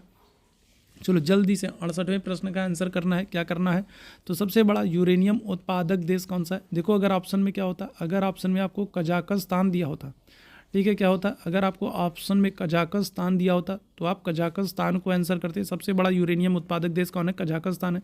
कजाकिस्तान सबसे बड़ा यूरेनियम उत्पादक है। और अगर आपसे सबसे बड़ा भंडारक देश पूछ ले, अगर आपसे सबसे बड़ा भंडारक देश पूछ ले तो क्या करेंगे, तो ऑस्ट्रेलिया करेंगे। ठीक है, क्या करेंगे, यूरेनियम का सबसे बड़ा उत्पादक देश कजाकिस्तान और सबसे बड़ा भंडारक जो है वो ऑस्ट्रेलिया है। लेकिन अब क्योंकि कजाकिस्तान ऑप्शन में नहीं दिया गया है तो फिर क्या करेक्ट आंसर हो जाएगा, कनाडा, अमेरिका, रूस या फिर चाइना। तो करेक्ट आंसर हो जाएगा ऑप्शन संख्या ए, कनाडा है। ठीक है, कौन है, तो कनाडा है, ऑप्शन संख्या ए बिल्कुल करेक्ट हो जाएगा। 69वें प्रश्न का आंसर करेंगे, विश्व में पवन ऊर्जा का सबसे बड़ा उत्पादक देश कौन सा। 69वें प्रश्न का 69 क्वेश्चन का आंसर करना है, विश्व में पवन ऊर्जा का सबसे बड़ा उत्पादक देश कौन सा है। चलिए 69 क्वेश्चन का आंसर करेंगे, तो यूएसए, भारत, रूस या फिर जर्मनी। विश्व में पवन ऊर्जा का, ठीक है, तो करेक्ट आंसर क्या हो जाएगा। चलिए जल्दी से सारे लोग आंसर करेंगे तो क्या हो जाएगा, तो करेक्ट आंसर हो जाएगा ऑप्शन संख्या डी, जर्मनी हो जाएगा। अभी आपने सुना होगा, आपने पढ़ा होगा कि यूरोप का जर्मनी पहला देश बन गया है जिसने घोषणा कर दी है कि वो अपने यहाँ सभी परमाणु ऊर्जा संयंत्रों को क्या करने वाला है, बंद करने वाला। ठीक है, क्या करेगा, तो जर्मनी पहला देश यूरोप का बन रहा है जो क्या कर रहा है, परमाणु ऊर्जा संयंत्रों को, अपने देश में सभी परमाणु ऊर्जा संयंत्रों को बंद करने की घोषणा कर दी है। ठीक है, बंद करेगा। ठीक है, और परमाणु ऊर्जा संयंत्रों को बंद कर रहा है तो फिर क्या होगा, तो इसे ऊर्जा के लिए किसी दूसरे संसाधन पर निर्भर होना पड़ेगा। तो पवन ऊर्जा, ठीक है, पवन ऊर्जा का सबसे बड़ा उत्पादक देश कौन है, तो ये जर्मनी। ऑप्शन संख्या डी बिल्कुल यहाँ पर करेक्ट हो जाएगा। आगे बढ़ेंगे, पिग्मी जनजाति कहाँ पर निवास करती है। 70वें प्रश्न का आंसर करेंगे, पिग्मी जनजाति कहाँ पर निवास करती है, कांगो में, मलेशिया में, सुमात्रा में या फिर ऑस्ट्रेलिया में। ठीक है, पिग्मी जनजाति। देखो अगर आपसे सहारा मरुस्थल पूछा जाए तो सहारा मरुस्थल में आप आंसर करेंगे बद्दू जनजाति को। ठीक है, कौन सी, तो बद्दू जनजाति को आप सहारा मरुस्थल में आंसर करेंगे। ठीक है, अगर आपसे कालाहारी मरुस्थल पूछ ले, कालाहारी मरुस्थल पूछ ले तो कालाहारी मरुस्थल में आप क्या करेंगे, तो आप बुशमैन को आंसर करेंगे। किसको, बुशमैन जनजाति को आंसर करेंगे कालाहारी मरुस्थल में। अगर आपसे क्या कर ले, तंजानिया, केनिया और तंजानिया में पूछ ले, केनिया तंजानिया में, पूर्वी अफ्रीका में पूछ ले, केनिया तंजानिया में पूछ ले तो आप आंसर मसाई जनजाति को करेंगे। किसको, मसाई जनजाति को करेंगे। और पिग्मी जनजाति आपको कहाँ पर, कांगो में देखने को मिलेगी। ठीक है, कहाँ पर, कांगो में। ऑप्शन संख्या ए बिल्कुल करेक्ट हो जाएगा। निम्नलिखित में से कौन सा सही सुमेलित नहीं है। एक तरफ आपको क्या कर दिया गया, एक तरफ आपको जनजातियों के नाम दिए गए, दूसरी तरफ उनके निवास स्थान के बारे में बताया गया। आपको बताना है कौन सा सही सुमेलित नहीं है। Maori New Zealand, Inu France, Semang Malaysia और एस्किमो कनाडा। चलिए जल्दी से सभी लोग इस प्रश्न का आंसर कर देंगे, क्या करेक्ट आंसर हो जाएगा। तो देखो माओरी ये न्यूजीलैंड के हैं, ये तो बिल्कुल एकदम करेक्ट है। सेमांग मलेशिया ये भी बिल्कुल एकदम करेक्ट है। एस्किमो की बात करेंगे कनाडा, ये भी बिल्कुल एकदम करेक्ट है। ठीक है, तो जो नहीं करेक्ट है वो क्या हो जाएगा, वो हो जाएगा एनू। एनू कहाँ की है, तो फ्रांस की नहीं बल्कि ये जापान की है। ठीक है, कहाँ की है, तो एनू अगर हम लोग बात करेंगे तो ये फ्रांस की नहीं बल्कि कहाँ की है, बल्कि जापान की है। तो ऑप्शन संख्या बी यहाँ पर बिल्कुल करेक्ट है। आगे बढ़िएगा, जुलू जनजाति कहाँ पर पाई जाती है, बताइएगा। जुलू जनजाति की अगर हम लोग बात करेंगे, 72वें प्रश्न का सभी लोग आंसर करेंगे। जुलू जनजाति कहाँ पर पाई जाती है, तो न्यूजीलैंड, भारत, दक्षिण अफ्रीका या फिर ऑस्ट्रेलिया। जुलू जनजाति क्या हो जाएगा, चलो जल्दी से सारे लोग आंसर करना। तो 72वें प्रश्न का आंसर करना है, क्या हो जाएगा। जुलू जनजाति की बात करेंगे, ये आपको दक्षिण अफ्रीका में देखने को मिलेगी। ठीक है, कहाँ पर, दक्षिण अफ्रीका। दक्षिण अफ्रीका में आपको 3 राजधानियाँ देखने को मिलेगी। अगर आपसे प्रशासनिक राजधानी पूछा जाए दक्षिण अफ्रीका की, अगर आपसे प्रशासनिक राजधानी पूछा जाए तो आप आंसर करोगे किसको, प्रिटोरिया को करोगे। ठीक है, किसको, तो आप प्रिटोरिया को करोगे। अगर आपसे विधायी राजधानी पूछा जाए, किसकी विधायी राजधानी पूछा जाए दक्षिण अफ्रीका की, तो आप केपटाउन करोगे। ठीक है, किसको करोगे, आप केपटाउन को करोगे। और अगर आपसे क्या कर ले, अगर आपसे न्यायिक राजधानी पूछ ले, ठीक है, क्या कर ले, न्यायिक राजधानी पूछ ले, तो आप आंसर क्या करोगे, आप आंसर करोगे ब्लोयम फांटिन को। ठीक है, किसको करोगे, तो ब्लोयम फांटिन को आप आंसर करोगे दक्षिण अफ्रीका की न्यायिक राजधानी। सबसे लंबी नदी अगर आपसे पूछ ले तो सबसे लंबी नदी कौन सी है, तो ऑरेंज नदी। ठीक है, कौन सी, तो ऑरेंज नदी जो है ये क्या है, तो ये दक्षिण अफ्रीका की सबसे लंबी नदी ऑरेंज नदी। अफ्रीका महाद्वीप की नहीं पूछ रहा है, अफ्रीका महाद्वीप का आंसर अगर आपसे पूछे तो आप नील नदी करोगे। आपसे दक्षिण अफ्रीका की पूछ रहा है, दक्षिण अफ्रीका की सबसे लंबी नदी कौन सी है, तो ऑरेंज नदी है। ठीक है, आगे बढ़िएगा अगले प्रश्न का, कौन सा देश पहले श्याम के नाम से जाना जाता था। कौन सा देश है जो पहले श्याम के नाम से जाना जाता था, थाईलैंड, कंबोडिया, श्रीलंका या फिर भारत। 73वें प्रश्न का आंसर करेंगे, कौन सा देश है जो पहले श्याम के नाम से जाना जाता था, क्या आंसर होगा। और बहुत सारे लोग, जितने लोग बाद में जुड़े, किसी ने भी सेशन को लाइक शेयर नहीं किया, तो सेशन को एक बार लाइक कर दीजिएगा, सेशन को एक बार आप सभी लोग शेयर कर दीजिए। चैनल पर पहली बार हैं तो चैनल को सब्सक्राइब भी जरूर कर लीजिए, ताकि जब भी हम लोग लाइव आते हैं तो इसकी नोटिफिकेशन आपको सबसे पहले मिल जाया करे। क्या हो जाएगा, चलिए फटाफट सभी लोग आंसर करेंगे। तो श्याम जो है ये थाईलैंड का नाम है। ठीक है, किसका नाम है, थाईलैंड का नाम है। ठीक है, थाईलैंड।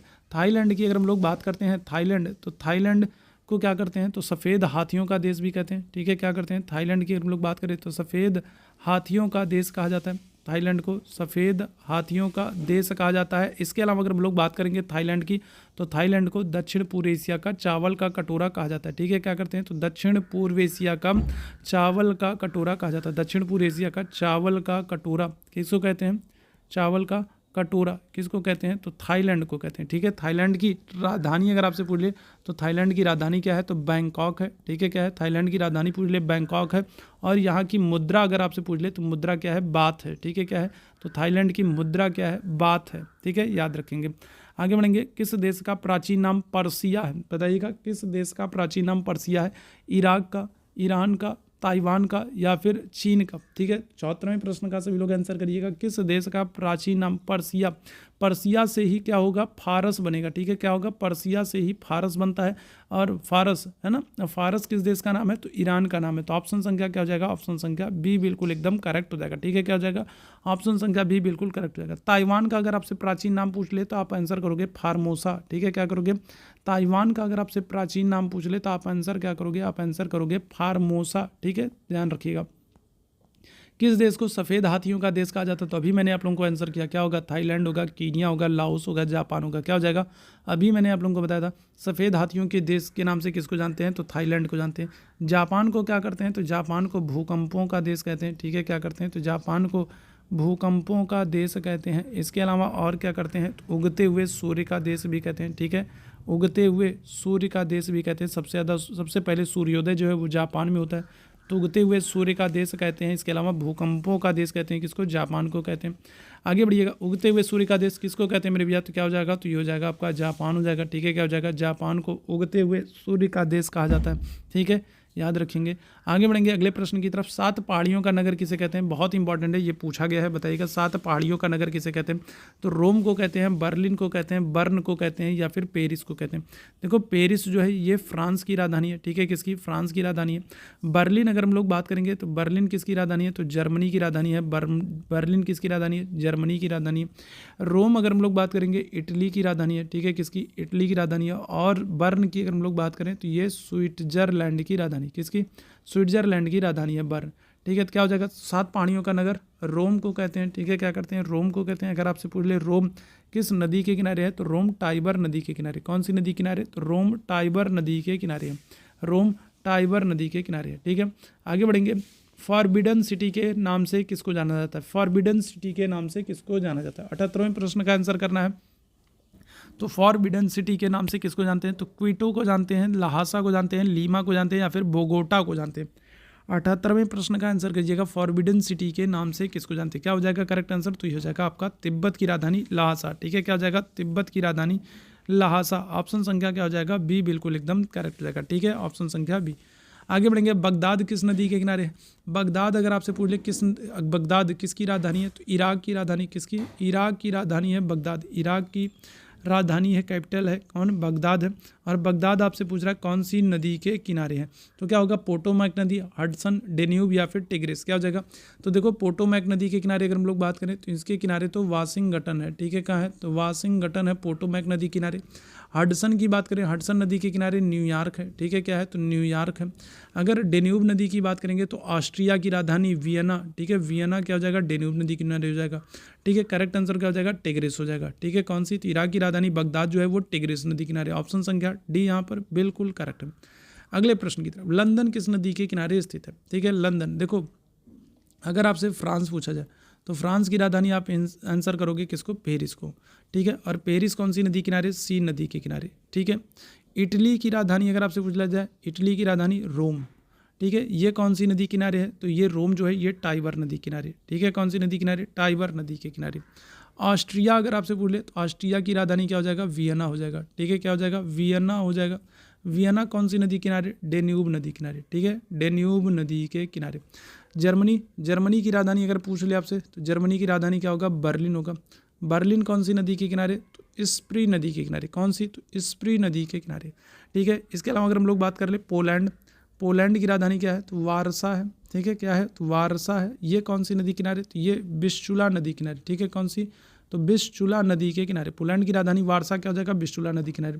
इंग्लैंड की राजधानी क्या है? तो इंग्लैंड की राजधानी है लंदन, ठीक है। क्या हो जाएगा? इंग्लैंड की राजधानी है लंदन। लंदन कौन सी नदी किनारे? तो क्या आंसर करेंगे? तो टेम्स नदी किनारे। कौन सी नदी के किनारे? टेम्स नदी के किनारे। क्या आ जाएगा? ऑप्शन संख्या बी बिल्कुल एकदम करेक्ट हो जाएगा, ठीक है। आगे बढ़िएगा। विश्व का सबसे बड़ा डेल्टा कौन सा? चलो बताना।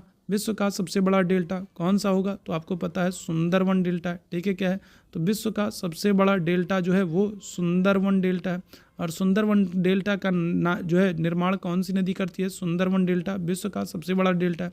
इसका निर्माण कौन करता है? तो गंगा नदी करती है। गंगा नदी आपको कहाँ पर दिख रहा है? एक ही ऑप्शन में दिख रहा है, गंगा और ब्रह्मपुत्र। ऑप्शन संख्या क्या हो जाएगा? सी बिल्कुल करेक्ट हो जाएगा। विश्व का सबसे बड़ा डेल्टा है, ठीक है। विश्व की सबसे व्यस्ततम व्यापारिक नदी कौन सी? 22वें प्रश्न का आंसर करेंगे। विश्व की सबसे व्यस्ततम व्यापारिक नदी कौन सी है? तो टिग्रिस है, गंगा है, टेम्स है, या फिर राइन है। 22वें प्रश्न का सभी लोग आंसर करेंगे। विश्व की सबसे व्यस्ततम व्यापारिक नदी कौन सी है? क्या हो जाएगा? चलिए फटाफट सभी लोग आंसर करेंगे। और जितने लोग बाद में जुड़े हैं, सेशन को लाइक शेयर नहीं किया तो सेशन को एक बार आप सभी लोग लाइक और शेयर जरूर कर दीजिएगा। करेक्ट आंसर क्या हो जाएगा? राइन नदी हो जाएगा, ठीक है। राइन नदी को क्या करते हैं? तो कोयला नदी भी कहते हैं, ठीक है। क्या करते हैं? तो राइन नदी को कोयला नदी भी कहा जाता है, ठीक है। जर्मनी में बहती है राइन नदी, इसको कोयला नदी भी कहते हैं। ऑप्शन संख्या ए बिल्कुल करेक्ट हो जाएगा। आगे बढ़ेंगे। सवाना घास के मैदान कहाँ पर मिलते हैं? बताइएगा, सवाना घास के मैदान आपको कहाँ पर मिलते हैं?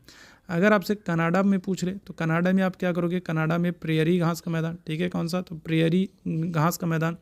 अगर आपसे वेनेजुएला पूछ ले, ठीक है, वेनेजुएला अगर आपसे पूछ ले तो वेनेजुएला में आप लानोस घास के मैदान। कौन सा? तो लानोस घास के मैदान।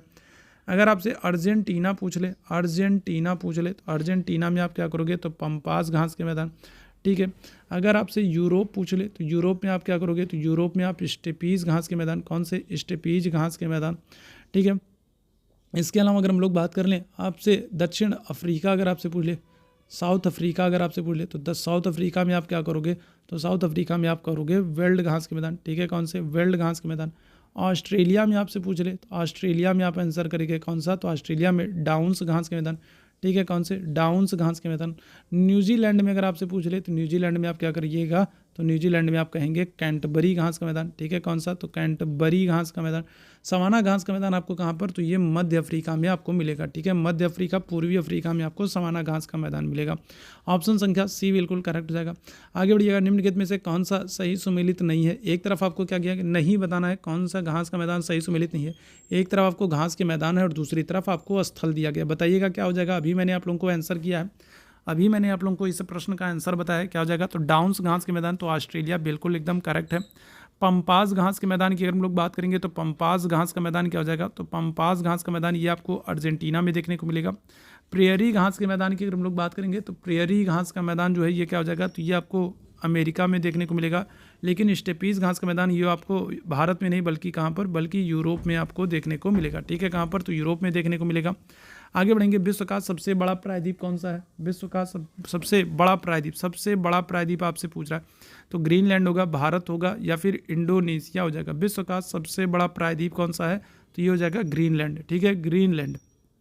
अगर आपसे पूछ ले कि ग्रीनलैंड जो है ये विश्व का सबसे बड़ा, ठीक है, सॉरी प्रायद्वीप आपसे पूछ रहा है ना, ठीक है, ठीक है, विश्व में सबसे बड़ा प्रायद्वीप, अच्छा आपसे पूछ रहा है, आपसे द्वीप नहीं पूछ रहा है। ग्रीनलैंड तो सबसे बड़ा द्वीप है, ठीक है, ग्रीनलैंड की अगर हम लोग बात करेंगे, ग्रीनलैंड क्या है, ग्रीनलैंड सबसे बड़ा, ठीक है, क्या है, तो ग्रीनलैंड सबसे बड़ा द्वीप है, ठीक है। आपसे क्या पूछा है, आपसे प्रायद्वीप पूछा, तो प्रायद्वीप क्या होगा, प्रायद्वीप इनमें से कोई नहीं होगा, ठीक है, क्या हो जाएगा, इनमें से कोई नहीं हो जाएगा। विश्व का जो सबसे बड़ा प्रायद्वीप है वो कौन सा है, तो वो अरब प्रायद्वीप है, ठीक है, क्या है, तो इनमें से कोई नहीं ऑप्शन है, तो कोई नहीं हम लोग चूज करेंगे, क्या हो जाएगा, तो सबसे बड़ा जो प्रायद्वीप है वो क्या है, अरब प्रायद्वीप, ठीक है। ग्रीनलैंड तो दुनिया का सबसे बड़ा द्वीप है, ठीक है, तो ये याद रखिएगा, इनमें से कोई नहीं। आगे बढ़ेंगे, पेट्रोलियम और कोयला किन चट्टानों में पाया जाता है। 86वें प्रश्न का सभी लोग आंसर करेंगे, क्या हो जाएगा, पेट्रोलियम और कोयला किन चट्टानों में पाया जाता है, तो आग्नेय, औषधि, कायांतरित या फिर उपरोक्त सभी, क्या हो जाएगा, चलिए जल्दी से बताएंगे। तो पेट्रोलियम और कोयला, तो ये आपको कहाँ पर, तो ये आपको औषधि चट्टानों में देखने को मिलेंगे, ठीक है, कहाँ पर, तो औषधि चट्टानों में आपको पेट्रोलियम और कोयला देखने को मिलेंगे। और औषधि चट्टानों में ही आपको क्या होता है, तो यहाँ पर आपको जीवाश्म भी देखने को मिलेंगे, ठीक है, क्या होगा, जीवाश्म। और जहाँ पर आपको जीवाश्म देखने को मिलेगा वहीं पर आपको पेट्रोलियम और कोयला भी देखने को मिलेगा। ऑप्शन संख्या बी बिल्कुल करेक्ट रहेगा। मानचित्र पर वायुदाब की समान स्थिति को दर्शाने वाली रेखा क्या कहलाती है। मानचित्र पर वायुदाब की समान स्थिति को दर्शाने वाली रेखा क्या कहलाती है, तो आइसोबाथ कहलाती है, आइसोबार कहलाती है, आइसोकोर कहलाती है या फिर आइसोकेप कहलाती है। 87वें प्रश्न का आंसर करेंगे, जल्दी से बताएगा। तो वायुदाब की समान स्थिति को दर्शाने वाली रेखा क्या हो जाएगी, तो ऑप्शन संख्या क्या आंसर करेंगे आप लोग, बी, ठीक है, आइसोबार, ठीक है, किसको करेंगे, तो आइसोबार, ऑप्शन संख्या क्या हो जाएगा, बी बिल्कुल करेक्ट हो जाएगा। आगे बढ़ेंगे, भारत का क्षेत्रफल संपूर्ण विश्व के क्षेत्रफल का कितना प्रतिशत है। भारत पूरे विश्व के कितने प्रतिशत क्षेत्र पर फैला है, तो ये इसका आंसर करना है। अगर हम लोग बात करें तो पूरे विश्व की लगभग कितनी 17.5% जनसंख्या जो है वो क्या करती है, पूरे विश्व की 17.5% जनसंख्या जो है वो क्या करती है, तो वो भारत में निवास करती है। कितनी, तो लगभग 17.5% जनसंख्या जो है वो क्या करती है, वो भारत में निवास करती है। पूरे विश्व के कितने प्रतिशत क्षेत्र पर, तो पूरे विश्व के 2.4% क्षेत्र पर क्या होगा, तो भारत फैला है। और पूरे विश्व की 17.5% जनसंख्या जो है वो क्या होती है, भारत में निवास करती है। आगे बढ़ेंगे, क्षेत्रफल की दृष्टि से भारत का विश्व में स्थान कौन सा है, क्या हो जाएगा, तो 6वां, 7वां, 8वां या फिर 9वां, क्या हो जाएगा। तो क्षेत्रफल की दृष्टि से आपसे पूछ रहा है, देखो सबसे बड़ा जो है वो क्या है, तो सबसे बड़ा है रूस, दूसरा स्थान किसका है, तो कनाडा का है, तीसरा स्थान किसका है, चाइना का है, चौथा स्थान जो है वो अमेरिका का है, 5वां स्थान अगर हम लोग बात करेंगे किसका है, तो ब्राज़ील का है, ठीक है, ब्राज़ील का है। 6वां स्थान अगर हम लोग बात करेंगे किसका है, ऑस्ट्रेलिया का है, ठीक है, किसका है, तो ऑस्ट्रेलिया का 6वां स्थान है। और 7वां स्थान जो है वो अपने प्यारे भारत का है, ठीक है, तो क्या करेंगे, तो ऑप्शन संख्या बी बिल्कुल करेक्ट हो जाएगा, ठीक है। भारत की स्थलीय सीमा की लंबाई कितनी है, चलिए जल्दी से सारे लोग बताएंगे। तो भारत की स्थलीय सीमा की लंबाई कितनी है। भारत की अगर हम लोग बात करें तो भारत के, ठीक है, स्थलीय सीमा की आपसे क्या कर ले रहा है, आपसे भारत के स्थलीय सीमा की लंबाई पूछ ले रहा है, ठीक है, इसकी लंबाई आपसे पूछ रहा है, ठीक है। तो बताइएगा, तो जो ये भारत की जो ये स्थलीय सीमा है, ठीक है, ये जो भारत की स्थलीय सीमा है इनकी लंबाई आपसे पूछ रहा है कितनी होगी। चलो जल्दी से बताना भारत की स्थलीय सीमा की लंबाई। क्या आंसर करेंगे? तो करेक्ट आंसर हो जाएगा ऑप्शन संख्या सी, 15,200 किलोमीटर। और कितने देश सीमा बनाते हैं? तो 7 देश सीमा बनाते हैं। ठीक है, कितने देश? 7 देश सीमा बनाते हैं। सबसे लंबी सीमा अगर आपसे पूछ ले कौन बनाता है, तो सबसे लंबी सीमा जो है वो बनाता है बांग्लादेश। ठीक है, कौन बनाता है? तो सबसे लंबी सीमा जो है वो बांग्लादेश बनाता है भारत के साथ, लगभग 4,096 किलोमीटर की सीमा बनाता है। ठीक है, तो 7 देश सीमा बनाते हैं। स्थलीय सीमा की लंबाई कितनी हो जाएगी? 15,200 किलोमीटर हो जाएगी। सबसे लंबी सीमा बांग्लादेश बनाता है 4,096 किलोमीटर। ठीक है, चलिए क्लियर इतनी बात। अच्छा, अगर आपसे पूछ ले बांग्लादेश भारत के कितने राज्यों के साथ सीमा बनाता है, तो ये भी याद रखिएगा 5 राज्यों के साथ सीमा बनाता है। कितने राज्यों के साथ? 5 राज्यों के साथ बांग्लादेश सीमा बनाता है। कौन कौन से हो जाएंगे? तो असम है, ठीक है, असम है। इसके अलावा अगर हम लोग बात करें, मेघालय है, त्रिपुरा है, ठीक है, त्रिपुरा है, मिजोरम है, ठीक है, मिजोरम है, और क्या हो जाएगा? और पश्चिम बंगाल है। तो 5 राज्य हैं जिनके साथ बांग्लादेश क्या करता है? तो सीमा बनाता है। ठीक है, तो ये आज का महत्वपूर्ण सेशन था। उम्मीद है सेशन आप लोगों को पसंद आया होगा। सेशन पसंद आया हो तो सेशन को लाइक कर दीजिएगा, शेयर कर दीजिएगा। चैनल पर पहली बार है तो चैनल को सब्सक्राइब भी कर लीजिएगा। चैट बॉक्स में आपको टेलीग्राम का लिंक दिख रहा होगा। टेलीग्राम चैनल से नहीं जुड़े हैं तो वहाँ पर भी जरूर जुड़ जाएगा, जहाँ पर आपको इस क्लास की PDF मिल जाएगी और बहुत सारी अपडेट्स मिलती रहती हैं। तो अभी के लिए बस इतना ही करेंगे। थैंक यू सो मच आप सभी मेरे भाई बहनों को मेरे साथ जुड़ने के लिए। Thank you so much.